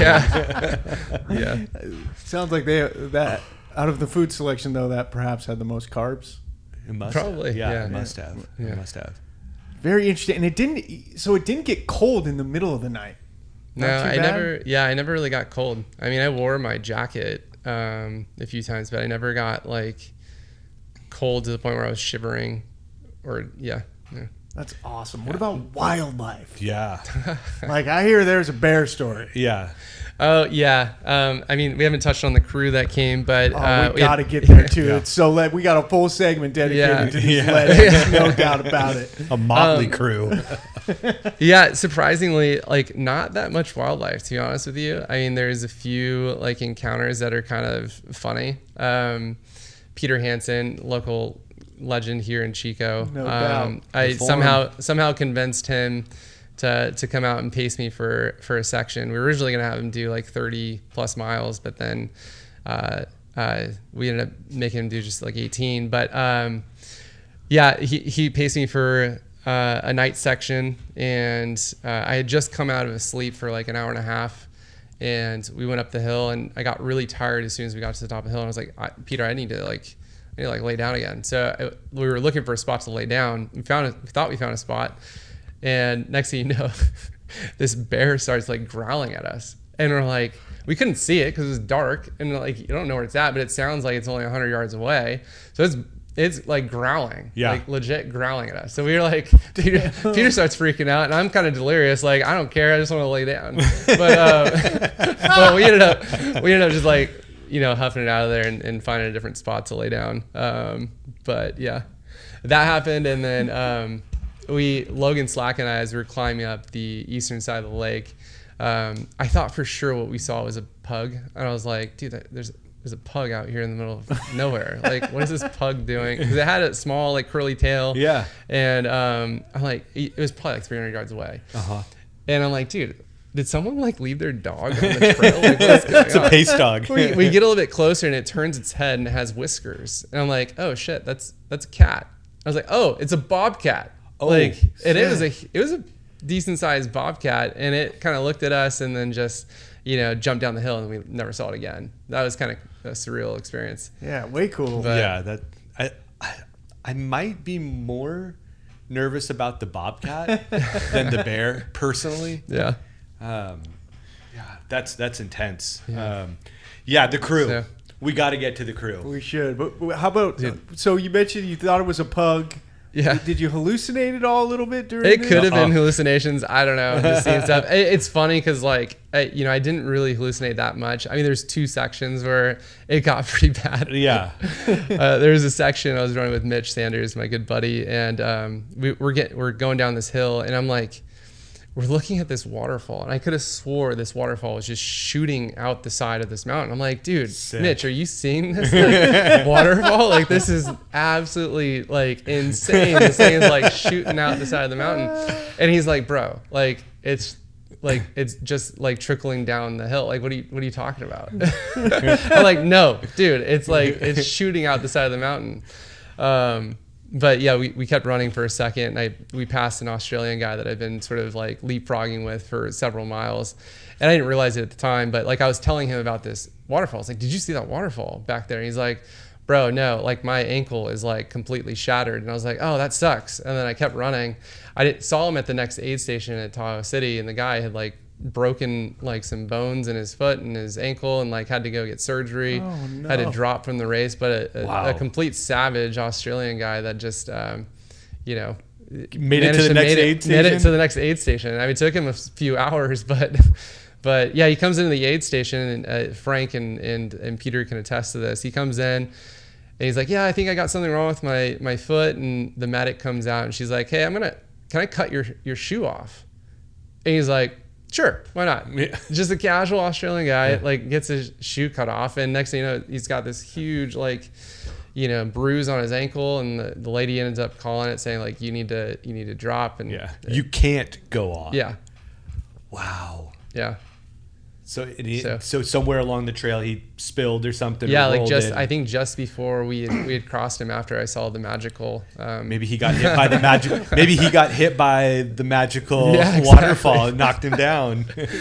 Yeah, but it's cool. I mean, I met him on the trail, and now we're like buddies on Instagram and stuff. Yeah. So like that's kind of a cool aspect of ultra running. And Dude, is no, he? So is he on the mend now and like doing okay? I need to check in with him and Okay. see how he's doing. Yeah. But I know he went in for surgery. Hopefully, you know, things are going good. Yeah. So Wow, that's crazy. yeah. That is Just crazy. on the hallucination front, though, I have another story. Like, Yeah. you know, there's tons of like pine cones Uh-huh. on the trail. So last like 20 miles, I was running with Logan Slack, and I could have swore these pine cones were crawfish. They probably were. I'm like, Logan, why? Like, there's shitload of like crawfish all over the trail. I would get closer, and I was like, oh no, it's just pine cone. Like, Every time too, right? Like, oh man, like, I thought that one was on real. yeah, it's super fun. That's intense, man. Yeah. Kind of fun, but kind of scary. Yeah. It's probably good in those times though that you are having those hallucinations deep into a race, that you have a pacer there with you to like 100%. talk you off the ledge and be like, no man, like Yeah. that waterfall is barely trickling. No, Todd, those are just pine cones. Yeah, Keep yeah. going. Exactly. They're not going to So. attack you either. They're fine. They're fine. Okay, before we get to the crew, one more question. You said you laid down for like an hour and a half at one point, got some rest. How much sleep do you think you got during the course of the race? It had been right around 2 hours Okay. total. Yeah, I took 2 trail naps for about 10 to 15 minutes, maybe 20 max. Was So- it hard to get up and get moving again after that? Or were you in that sweet spot of naps where it's like, okay, I'm good, kind of bounce back up? It's like I felt really good when I came out of it. Okay. After the hour and a half sleep, I woke up. Like, this is funny. Like, so I laid down in Tahoe City. I just got in with Mitch to the aid station, and I thought I told Mitch, I was like, hey, I just want to sleep for like an hour and a half.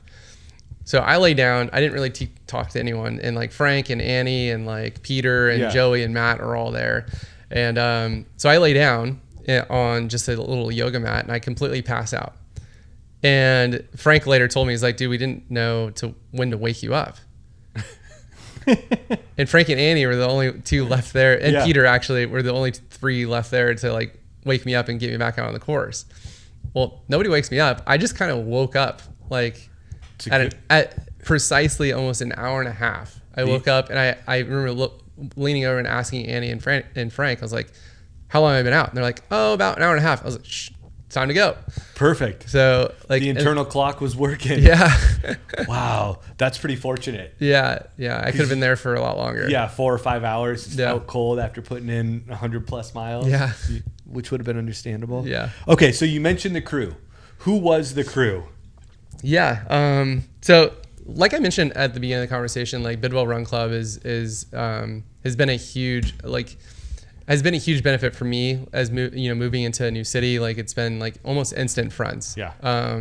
We all share pretty common like goals, and we all share this commonality with running and whatnot. And so like it brought me like friendships that I wouldn't have expected. And specifically, so Mitch Sanders and Jen, his wife, I grew up with them, 2 of my closest friends going way back, including Logan Slack. We all grew up within a couple of blocks of each other. Oh, I didn't know Logan Slack was from Sutter too. Yeah, He's a he Sutter lived right Husky. down the street from us. He's a dog. So yeah, like Logan Slack and I sort of lost contact, I think, like after high school, and we hadn't really talked at all until I moved up here and became a part of the BRC club. So it's kind of cool to like, have two people that I grew up with out here on the course with me, sharing this experience running around Tahoe 200. So amazing. It was great having them out there. And then obviously I had Joey Skaggs, guys, Mr. Hype Man, but such a character, dude. Love that guy. Great addition to the crew. Yeah, I met Joey a few years ago. He came out and supported Logan at Canyon's 100 miler, and that's the first time I experienced hanging out with Joey.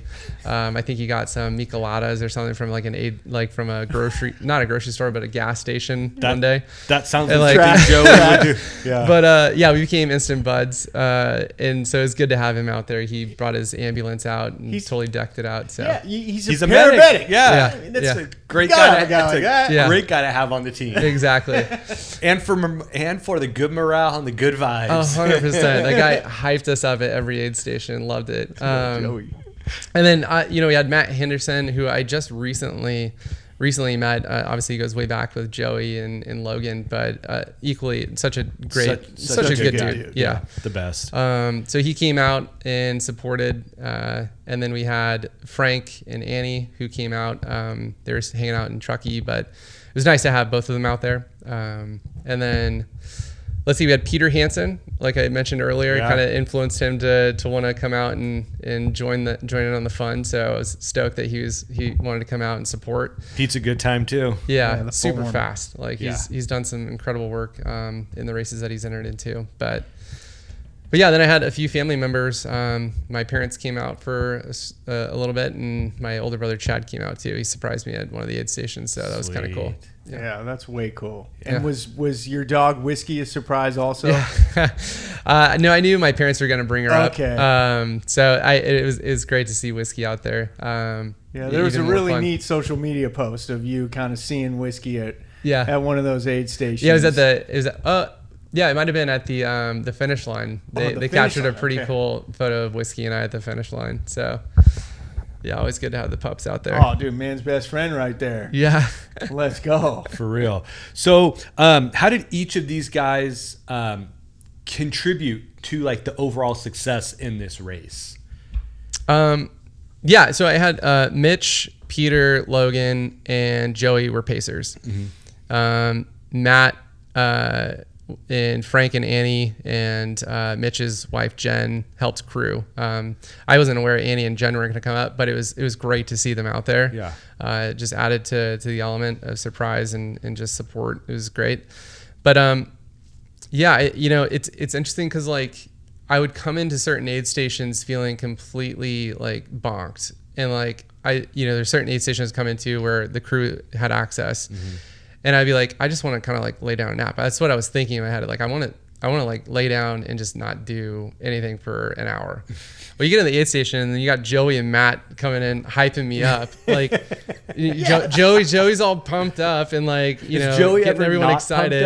And then, I had Matt Henderson, who's like a masseuse, like come over with his massage gun and massaging my legs and my upper back. It was amazing. Like, and then I had Mitch was phenomenal because every aid station we came into, he was up in my face, asking me what I needed, what was I lacking in terms of nutrition or, so he was really on it in terms of like making sure I was getting the support I needed at each aid station, including the section that he paced me.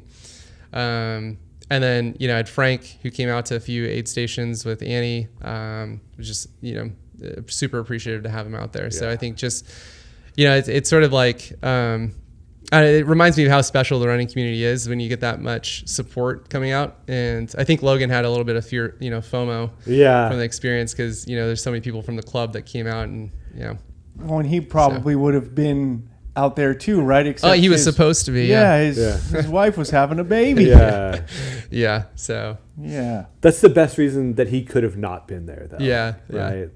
Totally. No, very understandable.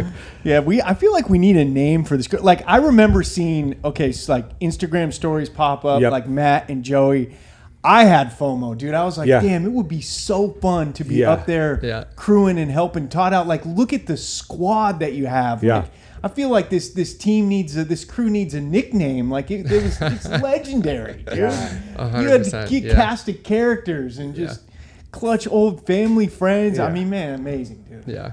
And I got to believe too, like when you get in there and like you said, you're just so tired and you want to lay down, but you get the energy from all these good folks. Right? It's just that like, okay, I can keep going. Like you said, like Joey and Matt are in your face, like just pumping you up. Yeah. I just know like when we run races in the park and like Tom and Ursula, right? They always seem to pop up when I'm running, when I like need something. Like I just need like a little bit of a boost. Like I'm starting to drag. Like it happened in the endurance race. It happened in the 5K in the spring, where like they just pop up at the right time, and it's just getting that energy boost of like good energy from the people that support you is so helpful. Yeah. So helpful. Yeah. I don't know if I would have appreciated the race and the outcome if I was doing it solo. Like it's fun to share the experience with other people. Yeah. So I think that just adds to the whole, I guess the whole package and the whole experience of running Tahoe 200. So that's awesome. Yeah. You know how you get a trail nickname on the PCT? On the PCT? Yeah. I think you have some trail angels. Yeah, there Tom you go. and Ursula are your trail angels. The road angels. Road angels. Yeah. Okay. Well, I guess, the endurance race was on the trail. They were just up hiking. Like, oh my gosh. They're your running angels. Yeah. They're always there for you. They are. They're the best. Yeah. They're the basalt of the earth. That's awesome. All right. So, any like dark miles, any low points in the race?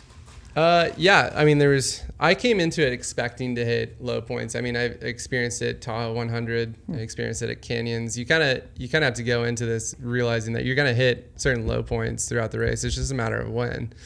And you just got to realize that like it's only going to be there for a period of time, and you're going to bounce back. Mm-hmm. The only thing you can do is just focus on, your next step, or, consuming enough nutrition or enough water. And eventually you will bounce out of that negative dark spot. So yeah, I kind of expected that. I hit it several times throughout the race, and it really slows you up.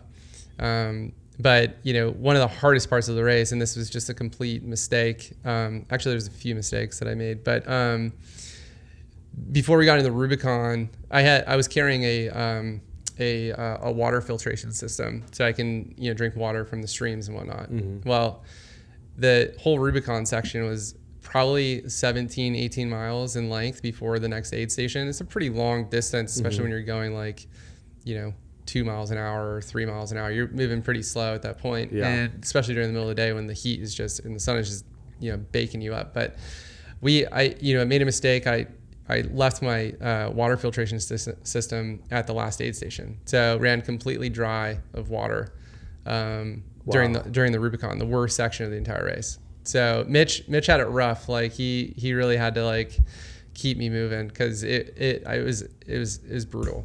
Is he, so in that case, if Mitch has water, is he allowed to give you water, or is it just like no, he can keep you company and that's all he's there for? He can't carry anything for you, can't share anything? Nope.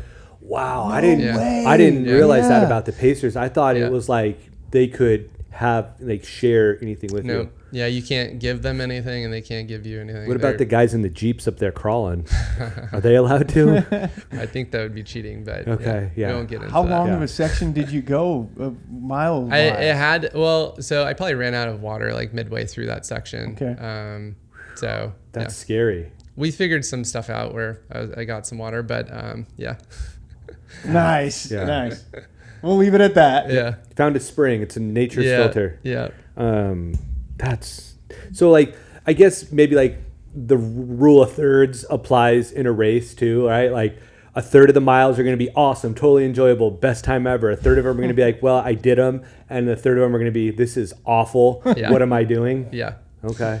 Yeah, 100%. And like I said, you're going to hit those low points. It's just a matter of like pushing through, and you'll eventually come up out of it. Yeah. So. And that goes back to double days at Sutter High. There you go. In August, getting ready for the season. Yeah, there you go. Right? Just digging deep to all those times when this used to be punishment. Now this is the reward. Like this race is the reward for all the hard work. Yeah. Wow, that's crazy. Do you, in preparing for this, or understanding and knowing that there's going to be some tough miles, do you lean on the structure you possess and like the preparation that you had going into this to just kind of know that you're going to get through it? I mean, where do you find kind of that, I don't know, maybe sort of that just edge and structure wise, maybe inspiration and motivation to know that, hey, I can lean on this. I know I'm prepared. This is what I've laid out. This is how I feel like this is all going to go. And how does that help you navigate those low moments? No, it's a good question, because I think relating back to the whole structure piece, like in having a pretty structured training program, but also a structured like nutrition program for the race specifically. That helped throughout the course of the race. But I think also, like with Tahoe 200, the length of that distance, like you can't go into it thinking like, I'm going to run 200 miles. You have to go into it thinking like, I need to get to the next aid station, right? Which that's only 12 to 18 miles away. So you think about it in small chunks and you start making your way through it. And then you realize when you get to like the last few aid stations, oh shoot, I only got 30 something miles left. We've covered so much ground. And you get to certain high points, on the course where you're looking out over the lake and you're like, holy crap, I was over there, 13 hours ago. Yeah. Like it's pretty surreal. Like when you're looking back at the course and seeing how far you've come, and it kind of gives you a little bit of a motivation to keep going. And Lake Tahoe is beautiful. Yeah. Yeah, good place to run a 200-mile race. Yeah. But I leveraged the crew a lot to pull me out of those dark spots. And I tried to think of it, as one step at a time. I like that, aid station to aid station. Yeah. That's a good way to do it. Small races, right? Just exactly. Winning the small races. Yeah. Winning the battles to win the war, right? We got metaphors for days. Love it, dude. Okay, so you're like mile 180s there. You're on this last stretch. You and I believe Logan Slack. Yeah. The Sutter buddy from back in the day. We've reconnected with, man. We're smashing to the finish line together, man. It's the final push. Yeah. What's going through your mind in a moment like that? I think I was completely zoned out at that point. Like, So physically tired, so mentally tired. yeah. Well, it's funny when you get like the last 18 miles is all during the middle of the night. Logan Slack so this is fun for Logan Slack because he's never ran through an entire night. So this is like his first like venture into running night runs, which I think it was a good experience for him. For me, it was 3 nights in. This was the third night. I finished it close to 5:30 in the morning or something to that effect. But I hit a point during the last 18 miles where I just got tunnel vision. You're sitting there looking at what your light is illuminating in front of you. Mm-hmm. And all you're seeing is that. And you're getting this kind of tunnel vision where if light lights up outside of that vision, it kind of blurs. And you're just kind of like, it's this weird, like, I don't even know how to describe it. It's like you're there, but you're not there when you're running. It's strange. An out of body experience. I noticed myself stepping and making steps and moving forward, but I'm like, am I actually am I sleeping? Whoever's moving me forward is doing a darn good job right now. Yeah. So, and I just remember looking down at my watch at one point and thinking like, man, we're making some good time. Like we're cruising. I looked down and like 16-minute pace. Like what? Like we're moving way slow. No wonder why we haven't gone a quarter mile. But yeah, it was a struggle to get through those last 18 miles because the last aid station had told us like you're going to see the finish line along the path, but you're just going to run this ridge line and you're just going to be moving in and out of these ridges and you'll see the finish line, but it's just it feels like it's endless. And they're like, once you see the finish, just keep going, you'll get there. And I remember we got down to the highway that's just above Heavenly, or the highway that leads to Heavenly. We got down to there and we're like, cool, we're only like a couple miles from the finish line. Well, I forgot that they take you around this whole loop and it's like an extra 5 miles to get to the finish line. So I was like looking at my watch, like I'm only a couple miles away from, 200. Well, I ended up finishing like 202 or something to that effect. But that last section was kind of brutal. So I can imagine. An extra 2 miles. Yeah. I've already done 200. Do we have to do these two? Well, that last like 2 or 3 miles was on the course that we did at the very beginning where I took the dozen people down the wrong section. Having some flashbacks to 3 days before. I was here like 3 days ago. Yeah. No. Logan, I think I was struggling. I think Logan was struggling too a little bit, but just because he hadn't run through the night before. And you know, when you're just trugging along and you're going slow, you get sort of antsy, and it gets kind of frustrating when you're pulling someone along. So yeah. Good thing those pacers exist at the end. Yeah. So going back to the pacer question, when could a pacer join you? Like how far into the race did you have to wait before somebody could join you? Mile 86. Okay. Yeah. So almost halfway, and then you can get some support. Okay. Yeah. Well, you crossed the finish line in 68 hours, 30 minutes. You finished 25th in an incredibly talented field. It's really an elite finish. Like, it is a hell of a performance, Todd. I mean, when you think about this and you scale back and you look at what you accomplished and where you finished, it's awesome, man. I mean, when you reflect on it, what do you think about? It was an elite run. Yeah, no, I appreciate that acknowledgement. You know, I had a goal. I don't know if we didn't talk about this, but like I had a goal target of 70 hours. Wow. I threw that up on the dartboard. I was like, oh, I think I could do this in 70 hours because I ran Tahoe 100 in 31 hours. So I just doubled the time and I added contingency. Yeah.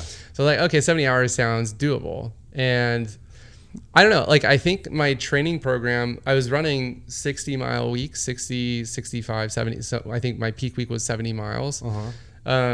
And this goes back to looking at your Strava stats from years before that we were talking about with Frank. Looking at my Strava stats for the first 6 months of this year leading into this race, I had already doubled the amount of elevation climbing in that 6 months that I did in the entire year before. Wow. So like I looked at it and I was like, my training is actually a lot, like has improved significantly. And I started to like notice just like my body kind of like you could see the veins in my arms, like they're much more pronounced. You could tell like I was feeling more fit. I was looking more fit and like kind of prepared in that sense for Tahoe 200. I think the biggest challenge was mentally, could I push myself all the way through it? So I was ecstatic about the result. At one point I was 5 hours ahead of my goal time. So I was pretty pumped, but yeah, it was a surreal experience. So amazing. In the course of this race, did you set a PR for the 100-mile as well? In Tahoe, yeah.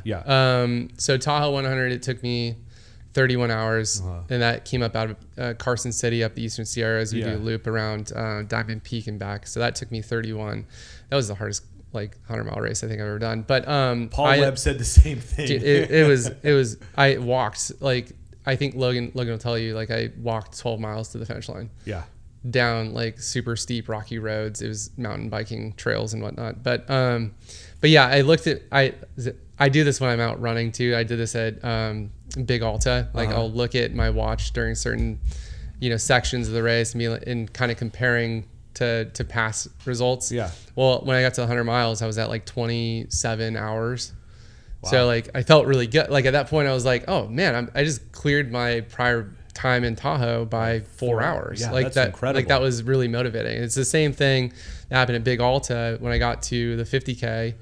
I had set a PR by like an hour or 2 hours, I think it was. Yeah. So that keeps you kind of motivated mid-race if you can remember or recall those numbers and just compare. Sometimes it works. Sometimes like if you're moving slower, it's not going to work. But yeah. What changed in you afterward? And how quick did you go to the doctor to get your vitals done? Oh, yeah. Man, that's funny. Yeah, it took I think it took like 2 weeks to really sort of recover. Like this was like, I didn't realize it. When I finished the race, I was feeling pretty good. I was tired, but I was feeling good. Like adrenaline. The adrenaline helped a lot. But like my feet were fine, like when I crossed the finish line. But the next morning, like my feet just swelled up. Like they swelled up pretty big at the hotel I stayed at Heavenly. And then when I drove home the next day, like they got worse. Like my feet looked like, softballs. Like did you drive yourself or did somebody else drive you? The next day I drove myself. So like I was planning to have Logan Slack do it, but then he ended up leaving that night, and I was like, just go home and I'll just drive myself. It's fine. Oh, that's intense. But we hung out and stayed until like 4 p.m. and then left.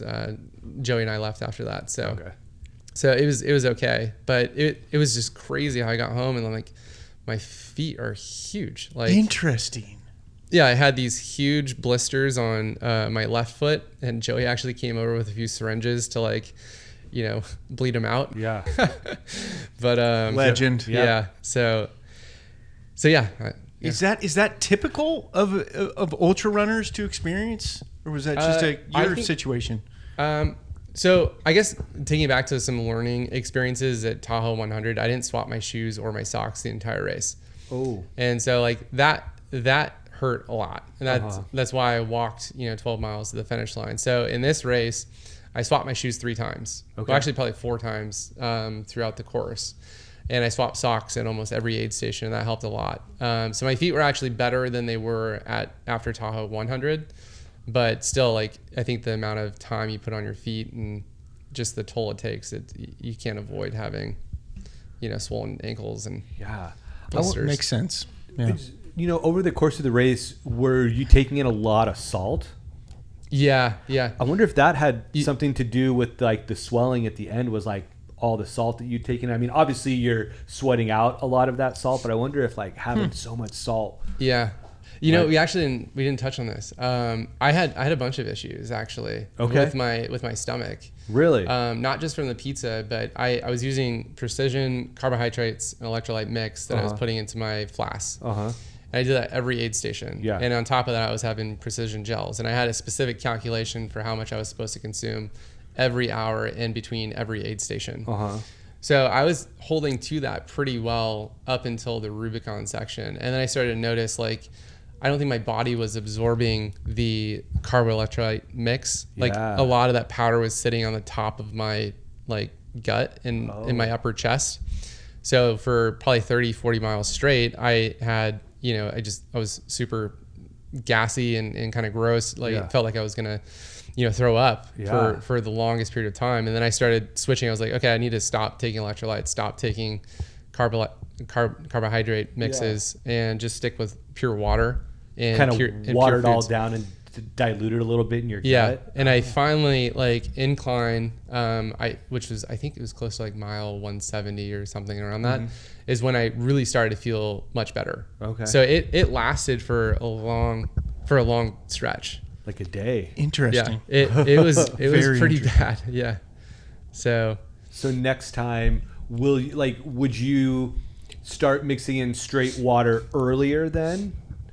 Yeah, I think I need to figure out and play around with that. But I think, the carb electrolyte mix is probably good for shorter distances or for a certain period of time. But at some point you need to start consuming, real food and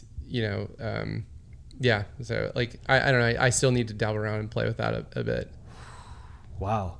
I can't believe you like just kept pushing through that too, feeling that shitty. It was bad. Like, yeah. And so you never like threw up on the trail or anything like that? I got close, but yeah, I never threw up. No.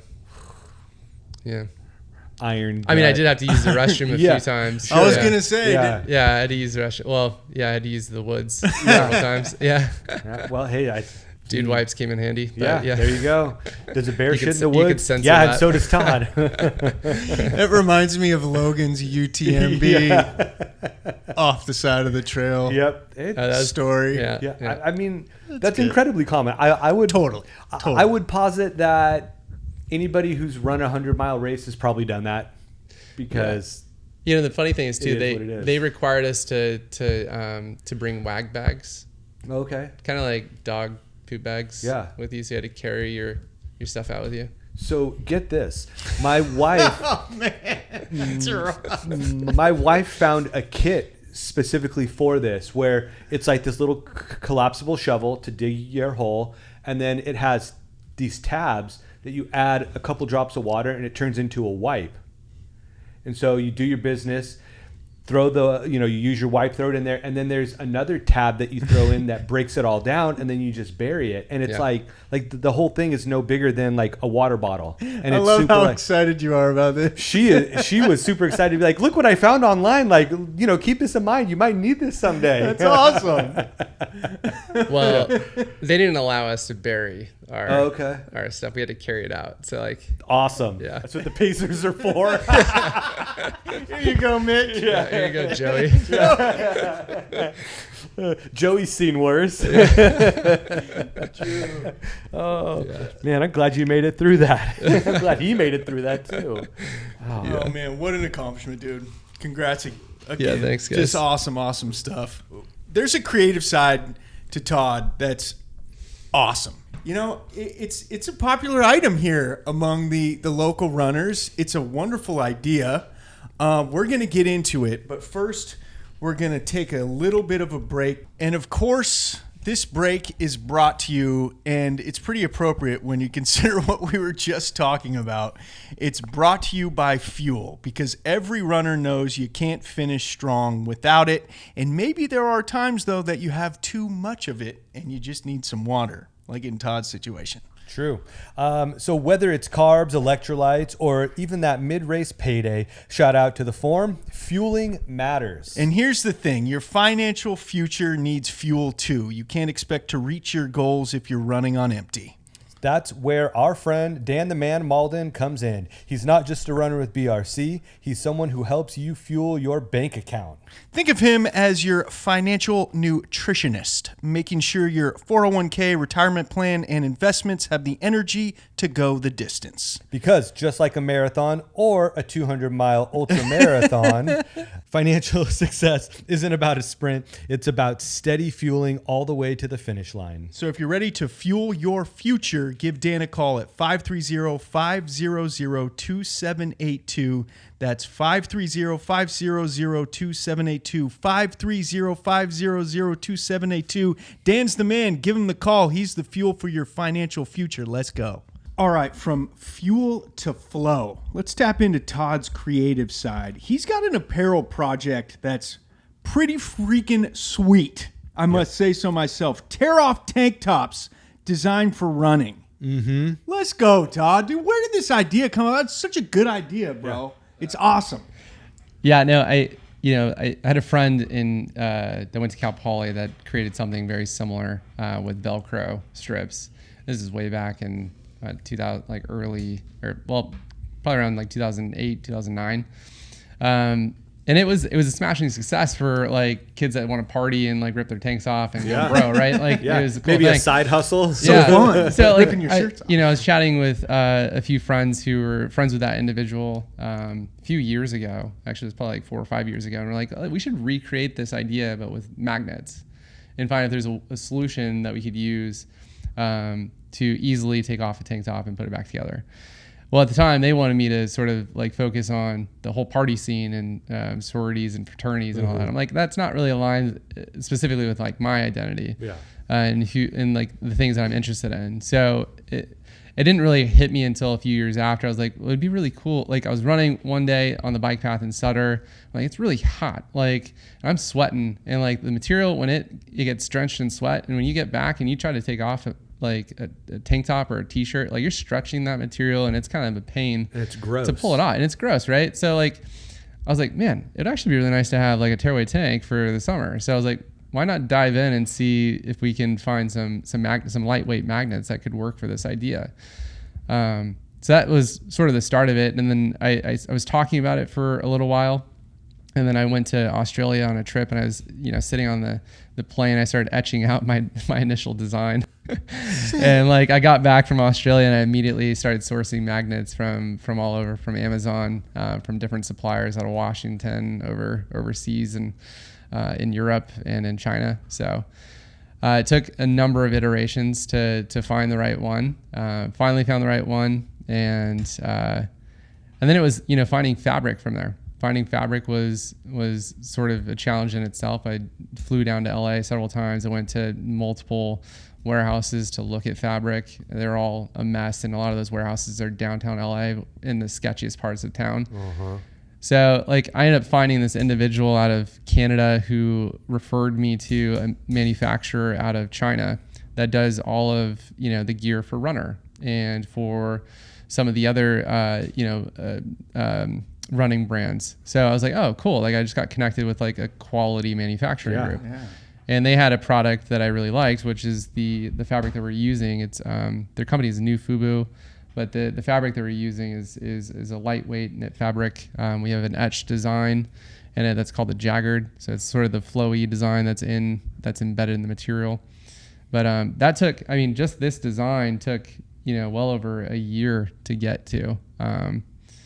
And yeah, it's been a challenge working with, manufacturers out of Europe and out of China, and then also designers here in California. Yeah. Everybody's on a different time. Everyone's on a different time, and everyone's like thinking something different. So it's kind of like, it's been a fun challenge outside of work to sort of corral, 3 or 4 different people towards an end goal. And then finally, in the last month or two, I finally hit, the product that I really like. And, I'm excited to bring that to market here in September. So that's awesome. I know a while back you gave me one of the sample ones from, I don't know, maybe a first generation. I don't know what generation the current one is, but you said try it out. Let me know what you think. And the first thing that struck me was the material. I was like, wow, this is really comfortable. Yeah. It's soft because, some of the materials in running shirts, if they're not high quality ones, it looks nice and you feel it and it's like, oh, this feels nice. And then you run in it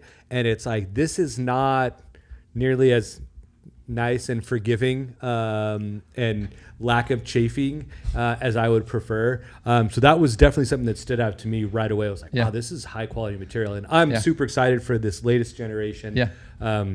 Because you did say you've dialed in a couple things as far as the armpit hole size and the spacing of the rivets or magnets, and it's it's a really cool idea. I mean there's a lot of mistakes along the way. I didn't realize I could adjust the spacing of the magnets. The magnets are all 4 inches on center in distance. So as you can imagine, if you want to increase the hole size, you're increasing the entire length of the tank.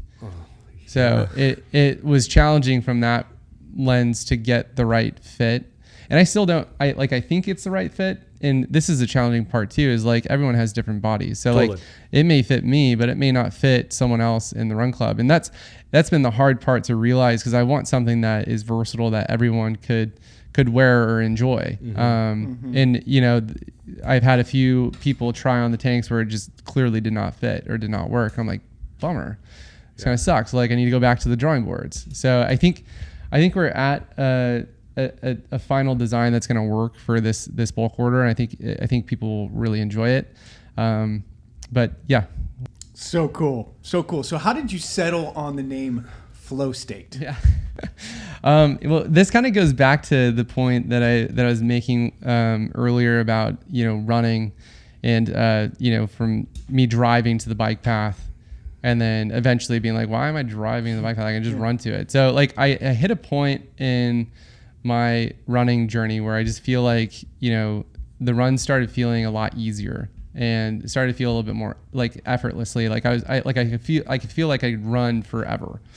And you hit these certain points and it's like, okay, let's raise the bar, right? So once you hit that point, I started to realize that's sort of the epitome of flow state. And I was like, I like the idea of flow state being sort of the tagline behind the shirt company, because I want people to feel, not necessarily, it may not be the product that they like, because I'm going to issue a number of different products.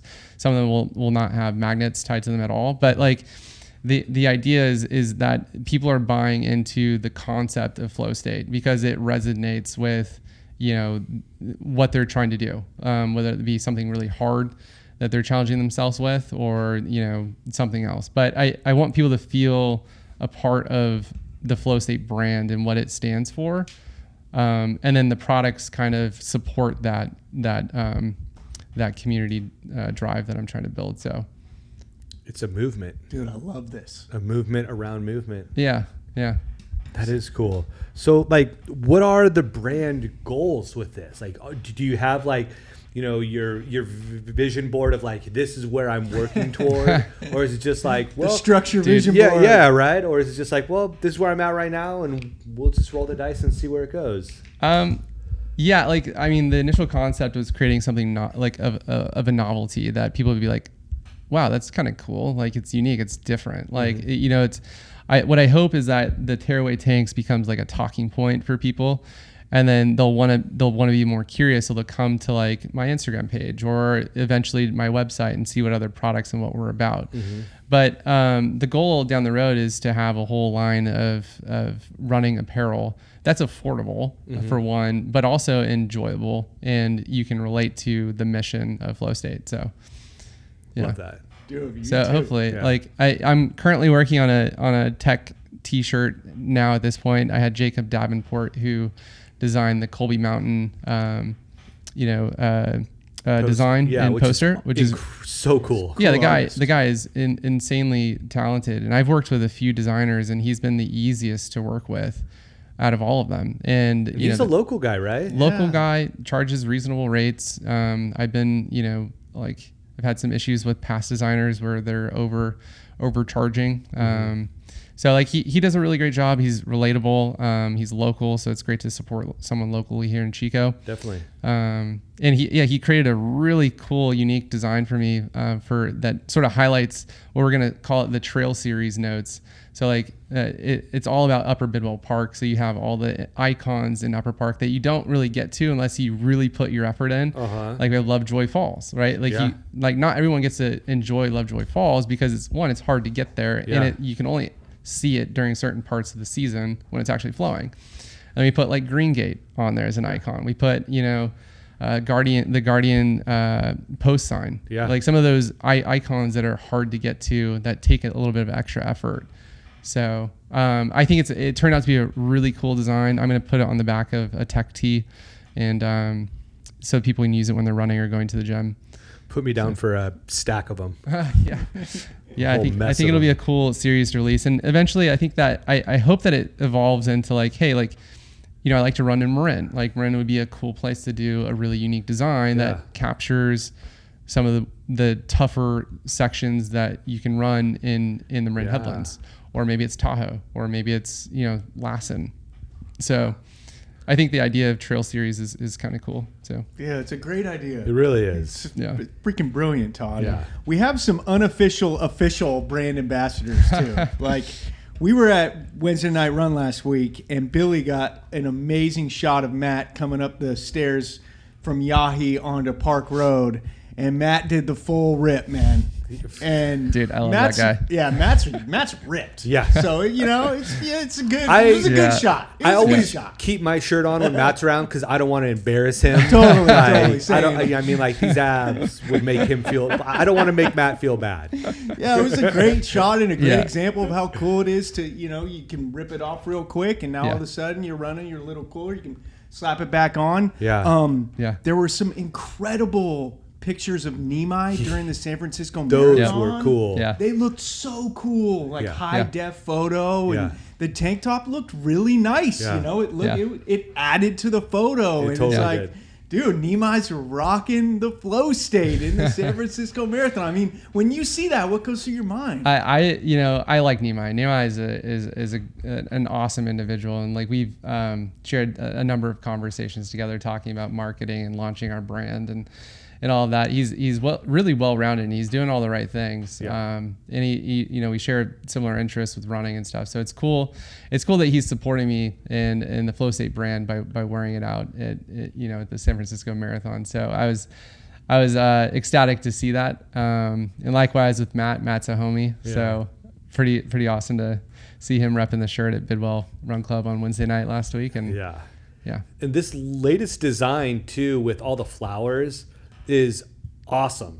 Thanks. I think you might have showed me a picture of it at some point, or you posted something, and it immediately caught my eye. Like, damn, that is a good call, and it fits in with Northern California and California in general, but specifically Northern California with the flowers that you've chosen to include. So, I mean, maybe it's just because it's so near and dear to the three of us, since we get to live in this and see all these beautiful flowers. But really cool design. Yeah, thanks. It's a good idea. And you have a women's line coming. Right? I did have a women's line of tearaway tanks. There was some interest in it, but I don't think enough. So I just made a fixed version of the floral tank that I think some of the ladies would really like. I think that's gonna solid. Gonna be a very good choice. So that'll be coming in September as well, which I'm pretty psyched about. Yeah. Oh, that's so cool. Yeah. I'll take a couple of those too. I Yeah. have a couple ladies in my family who There we definitely go. like one of those. Yeah. All right. Describe flow state in one sentence before we move on to real estate. Yeah, I would like to think that we're creating quality products at an affordable rate if I can keep it affordable. So Love yeah, it. That's so cool. Who else is a part of Flow State? it's just me. Just you? Yeah, I've got a manufacturer out of China, like I said. I try to source everything stateside, but I mean even local companies here source everything from China. Yeah. It's just It's the by nature of the far beast. Yeah. Anytime you want to make like a tank top or a t-shirt, or if you want to actually have it sewn and put together, that's all done out of China. There's no manufacturers here stateside that can do it at the same quality and precision as China, and they're very efficient and easy to work with. Yeah. Which I've been like really surprised by. Like they're far easier to work with because they're excited to work with you as opposed to me sourcing someone locally to work with in California. Like I don't want to name drop names, but I worked with this person to design the first iteration of the tank, and that person was like trying to sort of like dictate the approach of the project rather than taking my feedback and building towards that. Not working toward And your vision. Whereas like working with China, it's like you give them like direction. They're like, okay, cool. We're going to go do it. And it's quick and it's efficient. They're back to you like the next day. Yeah. Here it's like, I don't know what the deal is, but I think people are so like, I don't know, this person that I was working with like had so much on their plate that I think, I was a small time business that they didn't want to put as much effort into it because I wasn't as lucrative as some of their bigger corporate clients. So I think that naturally sort of fed into the frustration of working with a startup. Yeah. But, I just finished reading Phil Knight's book, Shoe Dog. And like that was his experience when he was starting up Nike. Was he was trying to, do all this in the US and was having kind of a similar experience where like it wasn't as precise, the quality wasn't there. So we had to look at all these other places and had a very similar experience. So it's kind of cool to hear that first person that you're having a very similar experience. Yeah. It worked out for him. Yeah. Worked out just fine. He was slanging shoes out the trunk of his car. He was. On those sporting events, man. Well, Todd's slinging shirts out of the back of his car right now, Yeah. so you got to start somewhere. Yeah, dude, and like when you're on Shark Tank and you're selling this or keeping this or doing whatever down the road, when it takes off, like maybe just maybe this is the first interview where we've tapped into this vision, this idea. I mean, have you ever talked about flow state like this before? No, this is the first time. Yep. So yeah. The questions are really pressuring me to find answers for them. So We're just helping support the movement. yeah. The I movement appreciate it, about guys. movement. Yeah. Yeah, this is super cool. Yeah. Love it. Yeah, I think it's interesting. I do wanted too. to learn about it. It's such Yeah. a cool vision and thought. Well, I brought you one, Product. so.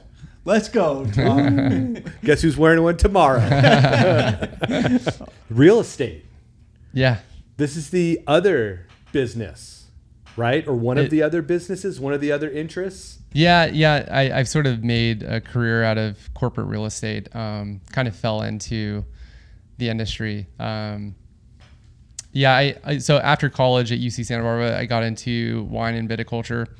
Spent 3 years working in tasting rooms, working in winery facilities, making wine, and then selling wine across all of Ventura and down to Thousand Oaks. So like I kind of spent my time like learning the industry, and then I traveled to New Zealand to go work for Harvest at a big winery in New Zealand. And I realized at that time, I was like, how long has wineries been around in New Zealand? And they're like, well, we recently became acclaimed for Sauvignon Blanc in the last 10 to 15 years. So a lot of their cattle grounds were converted into vineyards, and the price per acreage slowly went up and up and up. So like now it's really expensive to buy land in New Zealand for wineries. So I came back to that with the idea like, I'm gonna like build up enough capital, buy a bunch of land up in Willamette Valley, Oregon, and develop a vineyard, and then capitalize on it and sell it later down the road. So like I was really interested in developing, like buying land, developing vineyards, and in the United States, they like once an area became like really like started producing really good grapes, there is a chance that you become acclaimed as an AVA, an American viticulture area. And once that establishment is made in your specific area, the value of grapes go up, the value of land goes significantly up. So there's this idea that I would get into real estate to buy land, develop vineyards, and sell them down the road.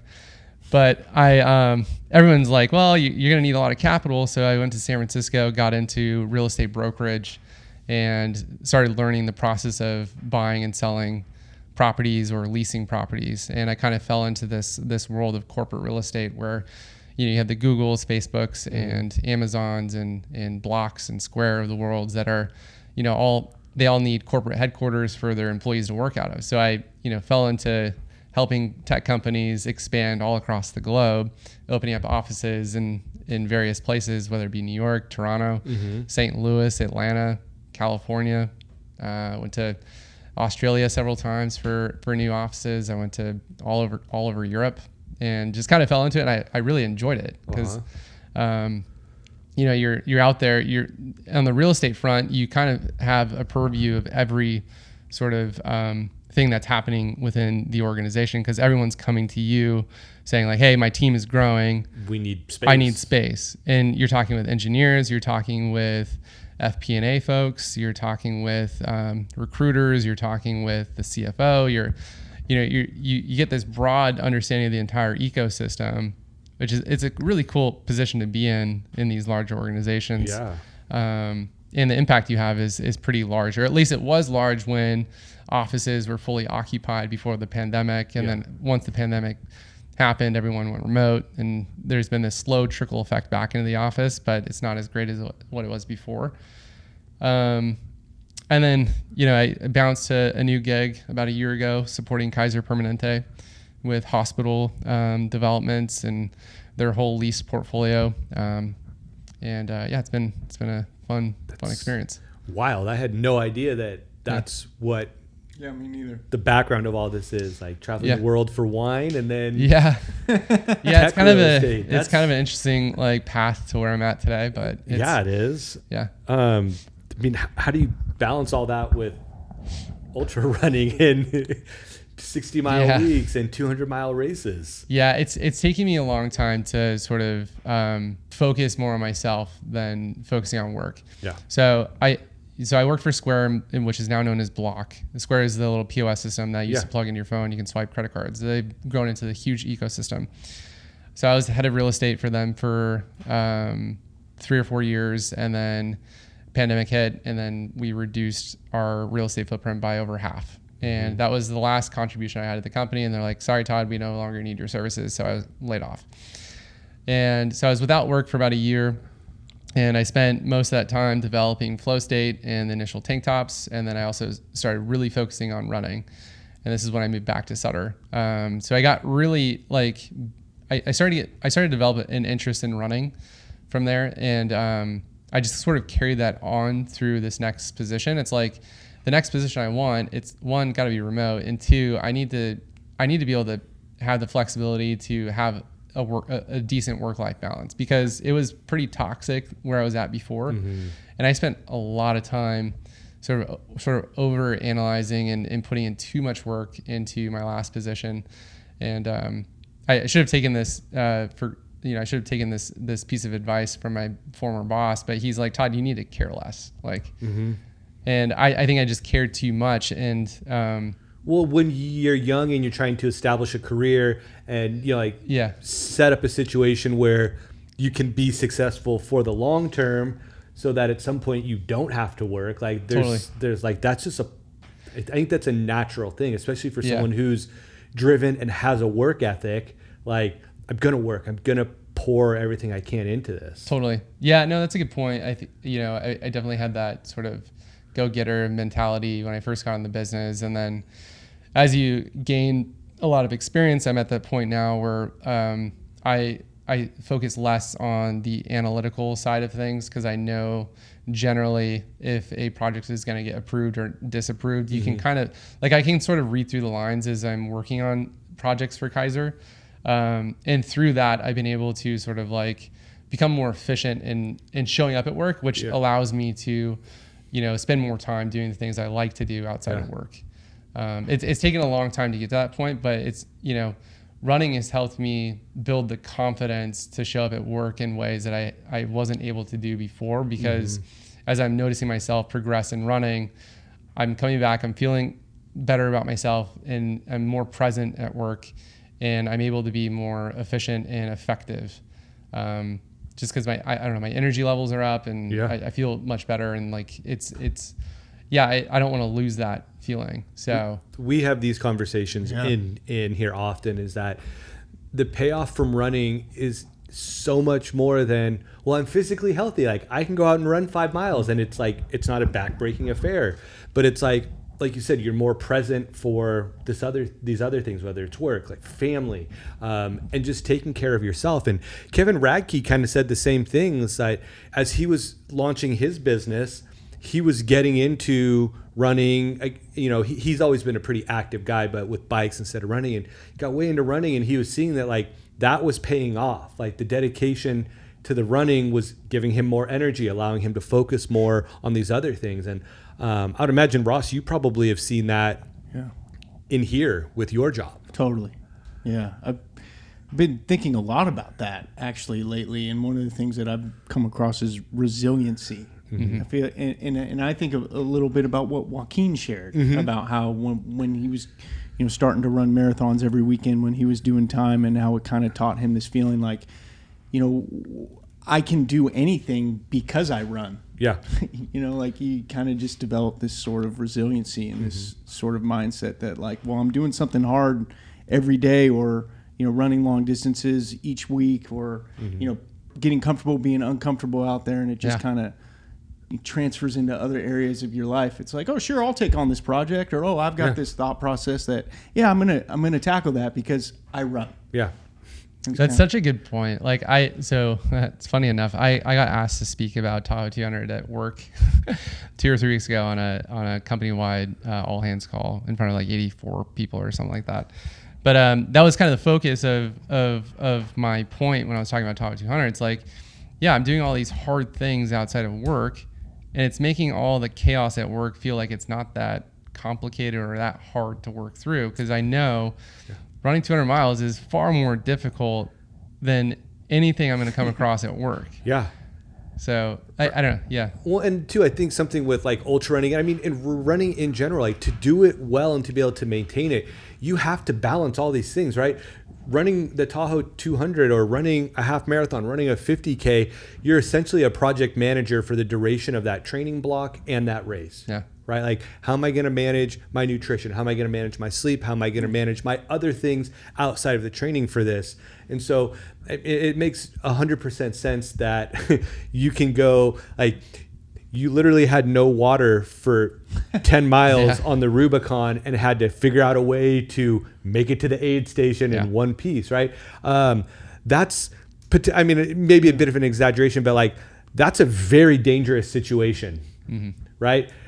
Writing an email, not nearly as dangerous, right? The perspective changes. Yeah. And I'm not trying to downplay the importance of your job or what you do or what any of us do, but like we put ourselves in these much more challenging, higher consequence situations. Totally. Yeah.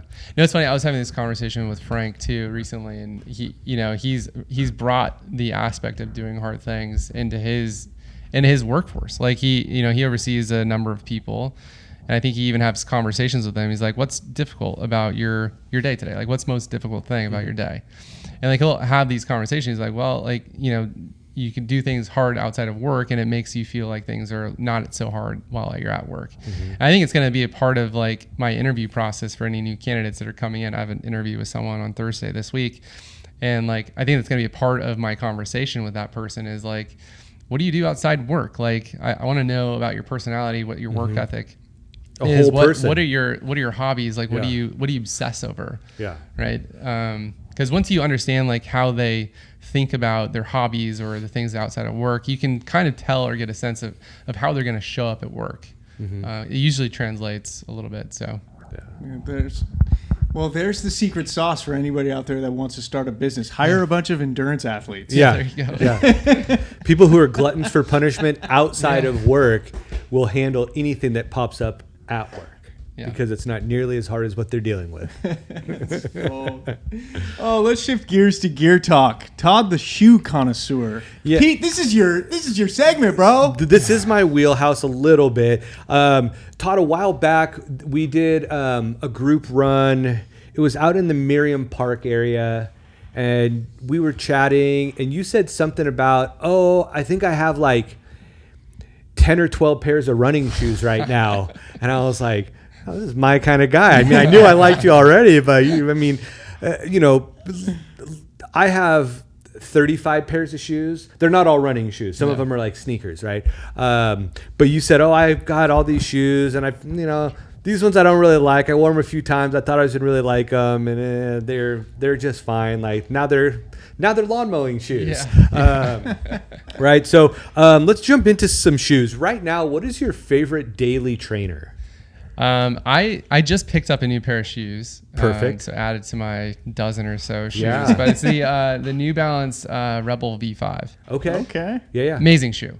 Yeah. Like just the right amount of cushion, not a very high stack, and the material that they used around the shoe is amazing for just your everyday trainer.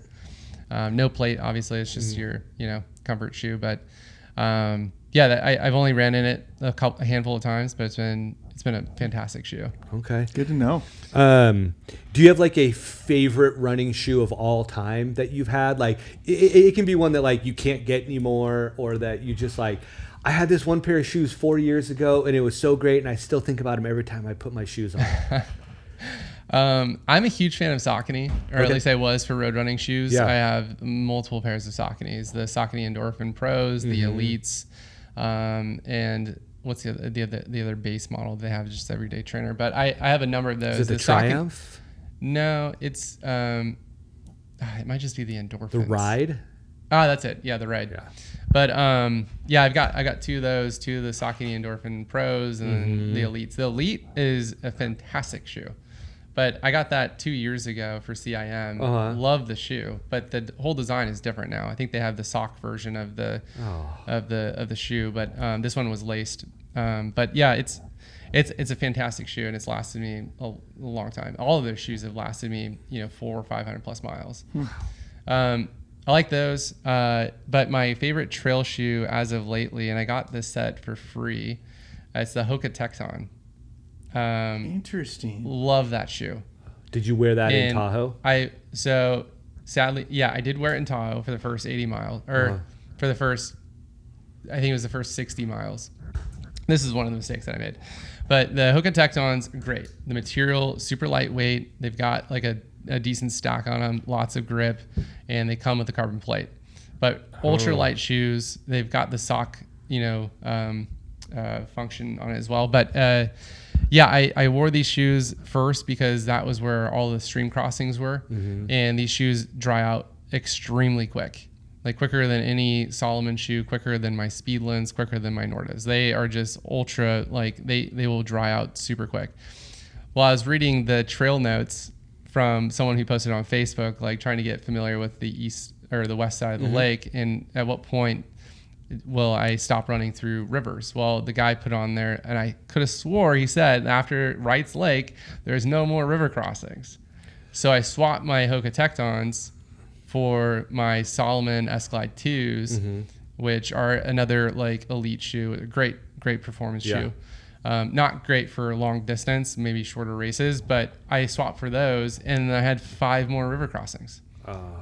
And the Salomon S-Glide 2s, like they don't dry at all. Like, that's been my experience with the Salomons that I have, is that they just hold water. Yeah. So like it sloshing was, around. Oh, dude, it was brutal, like running those things. But I was kicking myself in the butt. I should have done better trail, planning and looking at the course, because like it would have been nice to have leveraged those Hokas all the way through to Tahoe City. Yeah. Which they could have easily have handled. That's not a mistake. That's tough. Like you read a report, like you're going in expecting that what you saw was legit. mean, that's not necessarily something you can control, Yeah. but you can control how resilient you were. Yep. And that's right. Just bounce right back. Probably could have ran a little bit faster. So what shoes did you wear in Tahoe? You wore the Hokas, you wore the Solomons. Was it just those two that you wore? Solomon S-Glide 2s with the carbon plate, and then the S-Glide 4s. Okay. Which I use the rest of the race, the S-Glide 4s. Okay. Those are a fantastic shoe for long distance. No good carbon to know. plate. Yeah. You have a set too, don't you? I think you do. Yes, I do. Yeah, because Yeah. you went to the trail demo I did. day Yeah. with Solomon. Yeah. Yeah, I got the red ones. I call them my clown shoes. I have the red ones too. Yeah, I call love them clown those things. shoes. I got 2 of them. Yeah. I got the black ones. They I don't have the right colorway, but they are a darn good shoe. Yeah, they're They're really fantastic, comfortable. yeah. I wore them last night in Upper Park, actually. It's the first time I'd worn Yeah. them in a while. Nice. Okay, so when you're looking for a shoe, what do you like? Do you have preferences as far as like stack height, the rocker, the durability? Or do you just go and look and try something on? If it feels good, you go with it. I kind of just go with whatever feels good, but it's also dependent upon the race, right? Like Tahoe 200, I wanted something that would last and be durable the entire time. Thinking about it now, I probably shouldn't have used carbon plates because the carbon plates are only effective if you're going at a fast rate. If you're going slow, they're really not that effective, and it actually it's kind of painful running on Not carbon as plates. comfortable, yeah. So Maybe that's why the feet swelled up. it could be, yeah, it could be. I guess the actually. only way to find out would be to go do the 200-mile loop again, Yeah. but do no carbon-plated shoes. Yeah. What are you doing next weekend? Yeah. I'm good for maybe like 20 somewhere in the middle. Yeah. But yeah, I think, I really like the Solomons with their lace setup. Mm-hmm. Like, I love that. I was surprised at how well it works and how much I like it. I thought it was going to be a situation where like I'd start running and they would loosen up and I'd just be constantly tightening them. And it's like, no, once you kind of lock them in, they're solid. Yeah. No, they're great. And I've tried a handful of other shoes too, like Nordas, which are really expensive. I feel like those clapped out much sooner than I was expecting, even though the tread is still great. The cushion's like completely clapped out. I tried Speedlands, but Speedlands are a little heavy. When they get wet, they don't drain as much as they say they should with that little hole that you poke into the bottom of the shoe. Oh, what? I didn't know about that. I like the idea of like the BOA system on them, but and I got some of the early versions of the Speedlands, so maybe they've advanced the product since then. But yeah, I don't know. Solomons have been my go-to for trail for the last year, or actually the last 6 months. Is there a shoe that you got and you're like, oh no, this is not the right shoe for me? I'm not gonna say it's a trash garbage shoe, but it's not the right shoe for you. Dude, Ultras all day, zero drop Ultras. Like, no. I have a pair of the Ultra Experience Wild 3, and they're 4 millimeter drops. I can't convince myself to go zero drop. Like, I'm not ready to commit to that. Yeah. But like the 4 millimeter drop is nice. Yeah. So. Yeah, but so the zero drop. One of the races that you didn't call out in my list was the Dipsy race back in 2019. Oh. It's a fun race to do, but I bought the Ultra zero drops for that race. Never going back. Yeah. They hurt. Yeah. And did you not like work into them? Did you just like throw them on and go out and run the full? I ran a few, but I ran a few miles, but I probably should have done more to test them out. But I got them from the San Francisco running club or running company out of Mill Valley. So I kind of trusted their opinion. They're an established run club, great, or run company. Definitely. So I kind of trusted that and realized they just weren't the right fit for me. Yeah. But I mean, teach their own. Like, everyone's gonna have different preferences based off your foot arch or your body type or your shoe size. So you kind of just have to get out and go to as many demos that you can and test out every shoe possible. Yeah, those shoe demos are great, especially now that they're doing the trail ones. Like, that's really awesome, because it's one thing to like go to Fleet Feet and like try on some trail shoes and like, jog through the store and walk around a little bit. Like, that's nice, but to actually get out and like go up and down a couple hills and like run on middle trail and like get beat up a little bit and see like how they respond to all the crazy rocks. And it's definitely, I think it's super important. So if you're in the market for new shoes, like, go to as many demos as possible. all the demos. It's the best way. I learned a lesson with this pod. I checked out your Ultra Sign Up racing profile, and I don't think it has all of the runs that you've done. No.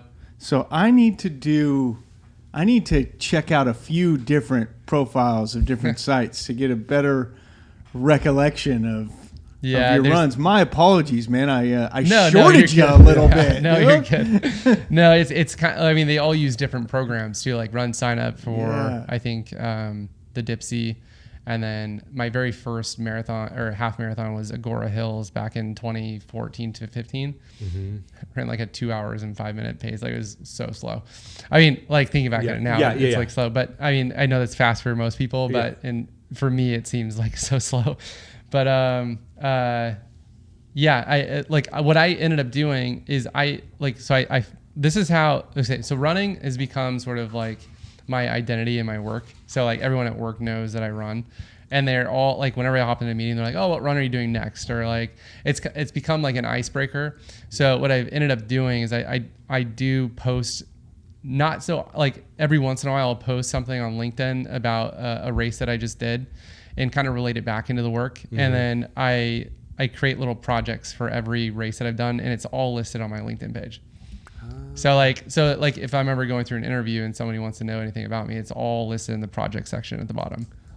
Every race, It paints that picture. Yeah. Well, you've got a new follower. I'm sending you a connection here. But you'd be surprised. I get so many questions about it. Like, oh, I did this race, or like, just from people I don't know. That it's cool. It's an easy sort of icebreaker. Okay, so as a fellow shoe fanatic, I tend to not run in the same pair of shoes 2 days in a row. What is your rotation policy? Do you have a strict one?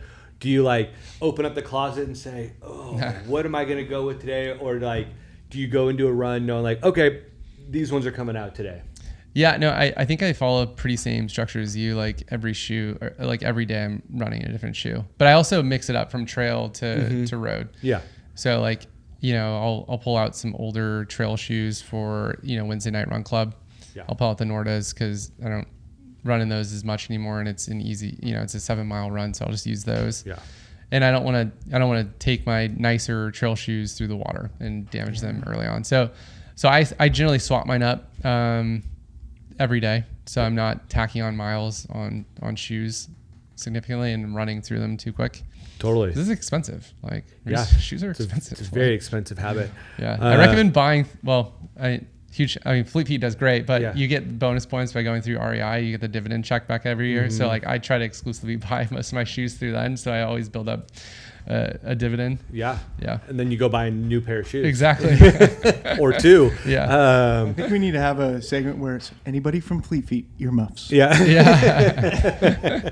I have bought shoes from Fleet Feet. Disclaimer, but funny story. I bought a pair of Sauconys recently, or Solomon's. I bought Solomon's I bought Solomon's recently from online, and they shipped me one shoe. I remember that. It was from some store out of Idaho, I think, that sent me one shoe. The other one was the display shoe. They forgot to take it off. For real. off the shelf. Yeah. When do you retire a shoe? I think you start to I think at 300 miles, you start to notice a pretty significant difference in the quality of the shoe, and like they start to lose the durability. They start to lose the cushion at 300 miles. But I don't know. Like I've had shoes last up to 500-600 miles. Sure. Like I think I'm running on shoes right now that have 500 or 600 miles on them. So Ross and I were just talking this weekend about that. He was noting that the ones he was wearing were like, they don't have the life that they used to have. Yeah. They're not bouncing. Yeah. Not feeling great anymore. Yeah, I got on that fresh pavement on South Park Drive, and it wasn't as springy as it should have been. I was like, oh, it's the shoe. Yeah, it's got to be the shoe. Yeah. Yeah. Well, when you're having a bad day, what's a good way to make it better? Buy some running shoes. All right, so some other gear stuff. Do you have like a preferred pack or something like that? Whether it's like a hydration vest or like a waist pack, fanny pack type thing. Mm-hmm. Yeah, I use Solomon. Okay. The SV Lab 12 or I think that's the one that I use with the backpack on the back. Yep. I use that, and then Compress Sport waist belt. Okay. I think it's the most like comfortable waist belt I've worn. But I generally put like my gels and my phone in my waist belt because I don't like carrying a heavy pack. Easier access. It's easier access, and like you're not putting a ton of weight on your shoulders and things aren't bouncing around. So I generally just use the pack for water and like a few other items, but yeah, most everything goes into Dude wipes. Yeah, dude wipes. Most everything else goes into the waist belt. Yeah. Okay. Poles. Any kind of trekking poles you like? Yeah, Lecky poles are great. And they also have a superb warranty program. So like you'll buy a pair and say, you know, you end up bending, you know, one of your poles. Like they're very good with customer service about sending you a replacement. So that happened after Broken Arrow Sky Race when we were running down the hill.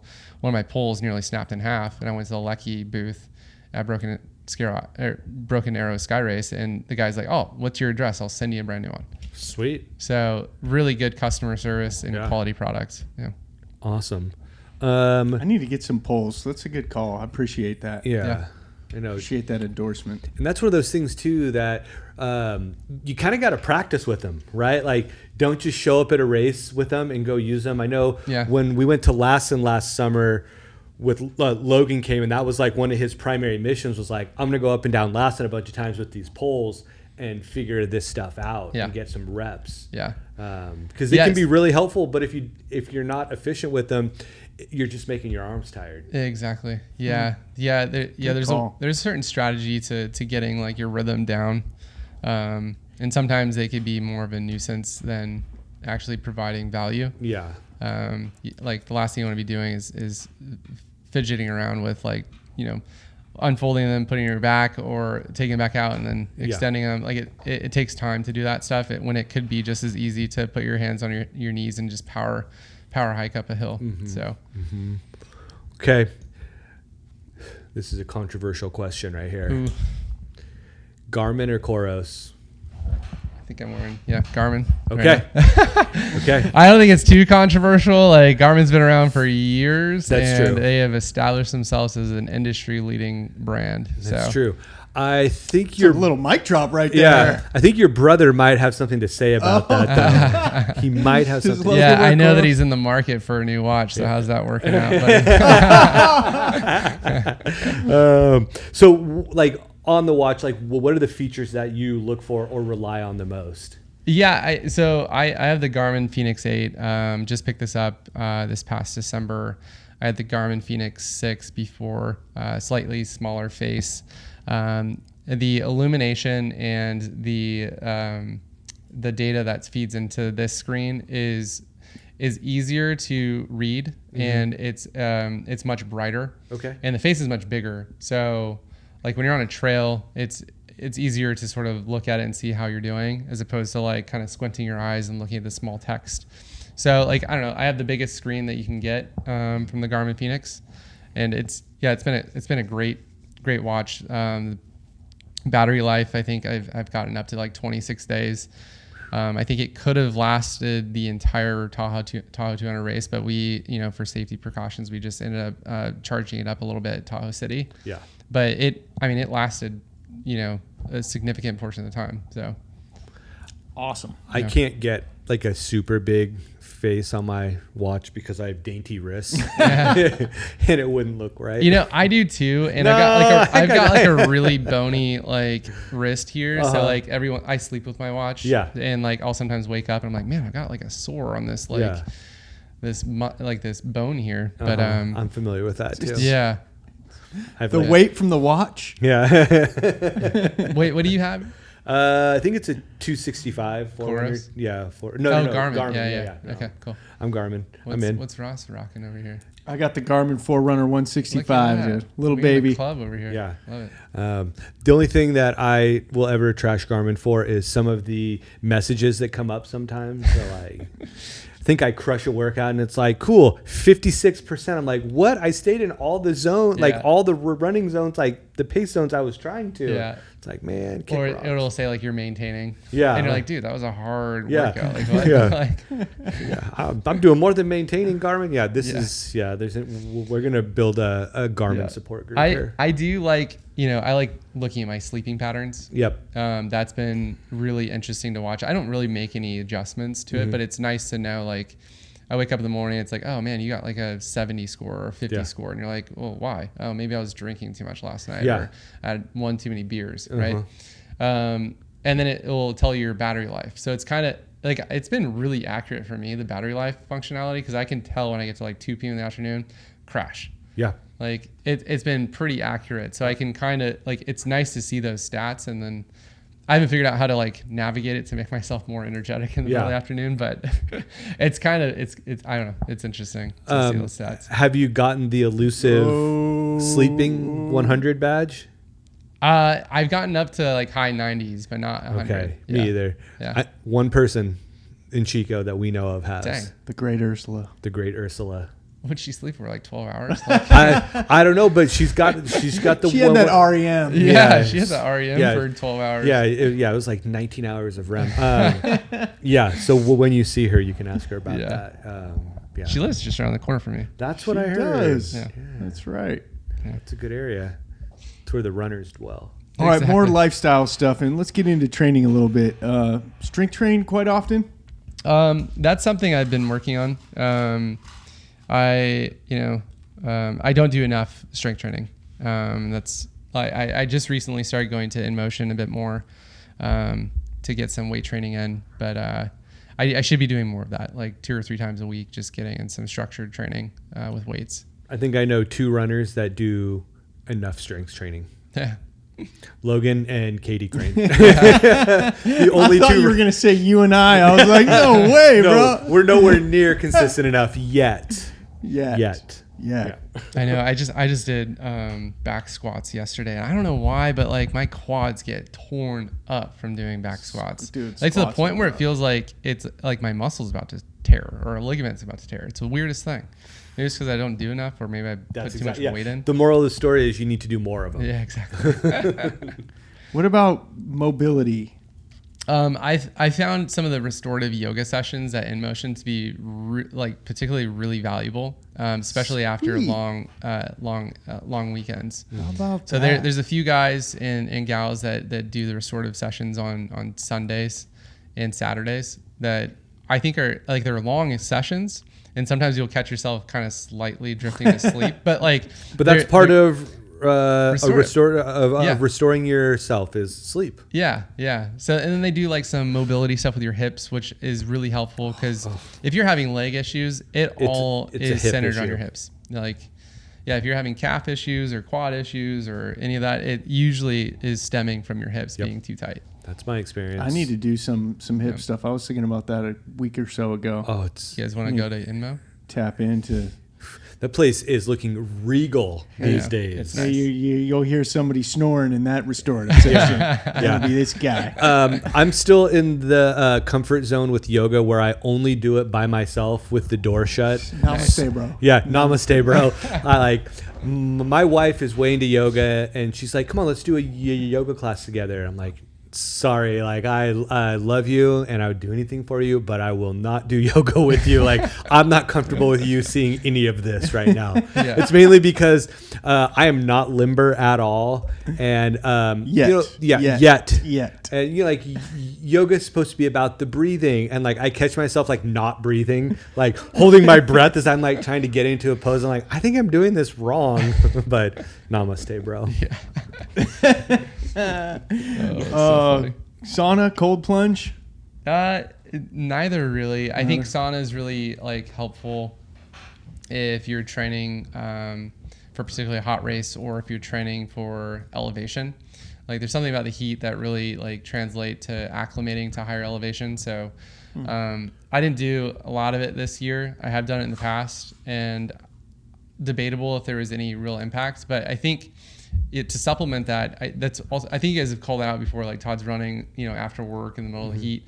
I do a lot of that because that helps me acclimate to those higher elevations in a lot of the climbing. So it's intentional.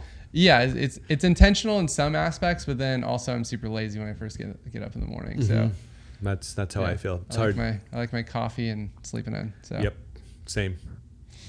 Nice. Weekly mileage? What'd you get?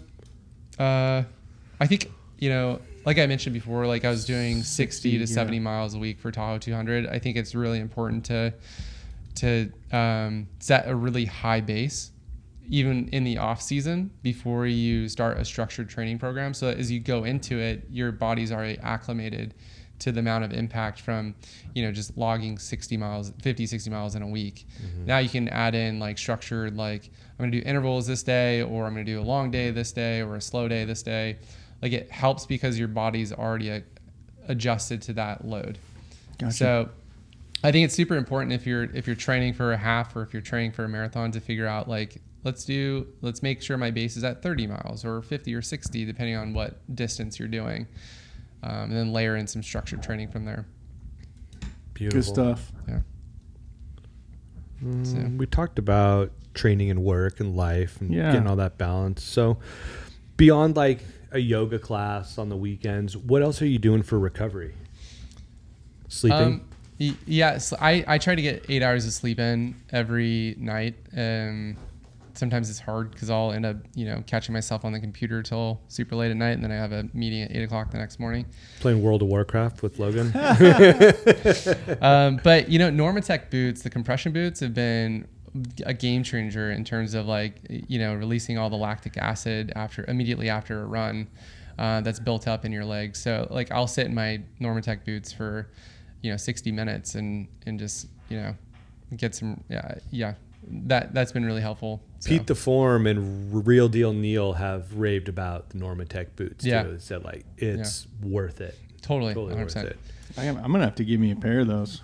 Well, remember our good friend Dr. Hivali said come by Inspire and give them a try. He sure did, didn't he? Yeah. And just a quick note on that too. Like, I don't know if you guys do like health savings accounts or like an HSA account, but you can buy Normatec boots through those accounts, so you can save on taxes from that. So, so if you're not maxing out your HSA account, you should be, because you can buy a lot of stuff with an HSA account that's tax free. So, those are expensive, right? The boots. Yeah, they're like $600. Okay.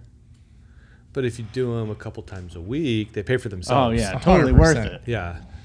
So $600, that's like 3 pairs of running shoes. Yeah, exactly. 4. Yeah, something 3.5 pairs after taxes. Yeah. Hey, let's get to Trail Court. Yes. Let's get to Trail Trail Court. It is game on. It's game on. Judge Todd. It's kind of like Judge Judy, but with less attitude. So court is now in session, Todd. Okay, this is a new recurring segment we're going to try out. Okay. Where you get to become the judge, in this case of some trail running. So we're going to throw out a series of running habits, gear debates, and hot topics, and you get to make a ruling with a quick verdict. And if you want a 1-sentence explanation, the verdicts are going to be innocent, so nothing wrong with it. Guilty, you're doing it wrong, or straight to jail, which would be an unforgivable trail running offense. All right, let's go. Okay. I got the first one. Okay. A guy on an e-bike honking at you from 10 feet away. I'll take this one. Straight to jail. I'll take this one straight to jail. Though I do plan on getting an e-bike, so. And Todd, if you came up behind me and honked and I saw it was you, I'd say, "Oh, what's up, Todd?" Because I think if you're doing it to someone you know, it's acceptable. Yeah. But anyways. Okay, so the first one. Bluetooth speakers on the trail. Straight to jail. Yeah, that annoys me more than anything. Okay. It's the equivalent to people listening to like Instagram reels with their volume all the way up in the middle of like a bus or in a car in a small confined space where everyone can hear it. Or being at SeaTac Airport waiting for your flight and somebody talking on speakerphone. Oh, man. I swear that Cringe. didn't happen like 5 times last week when I was flying back from Seattle. Ross, you want to take this one? Yeah, I mean, we had running shirtless. You know, what do we think about running shirtless? Innocent. Okay, what do we think about running in a flow state tank top instead? Oh, badass. New verdict. Badass. Okay. Carbon plated shoes for easy runs. Straight to jail. Okay. Walking steep climbs. Nothing wrong with that. Yeah, you're innocent. Totally Yeah. It's innocent. needed at times. Okay. Skipping strength training. I think that's innocent. I don't do much strength training, so. Okay. This one's good too. Zero drop shoes. Oh my God, straight to jail. Get out of here, Ultra. Okay. Carrying no water. Straight to jail. Dude, you have Unless to. when you're forced to on the Rubicon. I carry water on 6 mile runs. I don't know if you guys do, Yeah. but like I carry water every time I go out the door. I need to be better about that. I definitely need to be better about that. Go ahead. Trail littering. Straight to jail. Okay. Compression boots. Innocent, bro. Yep. Yeah, that's that's badass. Yeah. That's a badass Yeah. verdict. Yeah. Cold plunges. I don't know if there's really impact to doing cold plunges. I guess that it helps with recovery, but I don't know. I can't say it's guilty. I can't say it's straight to jail. So I guess innocent. Dismissed. Dismissed. Yeah. Dismissed. Yeah. I know a lot of people do it, but I can't manage to get in cold water. No. Like, no thanks. So so I'm gonna get on my high horse right now. I'm an adult. If I don't want to get in cold water, I'm not going to. Yeah. I'm looking for a hot tub, friends. Yeah, exactly. I'm looking for a hot tub. Yeah. Okay, and the last one. People who don't wave on the Dude, trail. Why do people do that? Why? It's so rude. Yeah. But straight to jail. Yes. That's the right answer. The goal wasn't to be right, it's to have fun. But you're right on that one. So thank you for your honest takes. We will not hold this against you. Court adjourned. Court adjourned. You're innocent. You are innocent. That's good stuff. Hey, we got some more questions, huh? Yeah. We got the Pete's lightning round. Yeah. Okay. You ready for this? I think so, yeah. Okay. So your favorite place to run? Favorite trail? Favorite location? Yeah. Got to name one. Yeah. I think my favorite trail, I don't know. I like NEB is great. Mm-hmm. And then coming back and, you have that fire trail road that goes up, but you can run like the lower section that goes next to the creek and next to the the cliffs. Mm-hmm. I don't know if there's a name for that section. Dude, I love but like that's probably my favorite section to run in all of Upper Park. That's pretty Dude. iconic. That's a good answer. I don't think we've had that one yet. We have not. That's very specific. I think we've had Annie B, but not that specific stretch called out. Huh. It's on the way back to Yeah. to I the wonder. golf course, so. But that section's great. Like it's cool. There's a waterfall there. There's you can see right out to where they're doing all the improvements in Upper Bidwell Park where they have the scaffolding all up. Yeah. It would be wild if there was an apparel company based in Chico that's like making a trail series with all these like landmarks. I got you, bro. Yeah. Yes. Subtle hint. Okay, next question. When you're out for a solo run, are you putting on headphones, listening to something, or are you raw dogging it with your thoughts? I listen to music. Okay. Yeah, I have shocks, so I just listen to that. Okay, very good. Throw on whatever, everything from country to rock to hip hop and all the in between. So Okay. Sweet.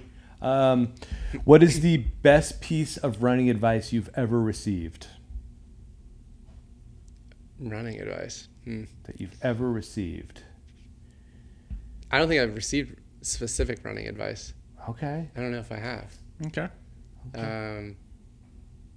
Yeah, I don't know. I'm kind of stumped there. I don't think anyone's ever given me specific running advice other than don't give up.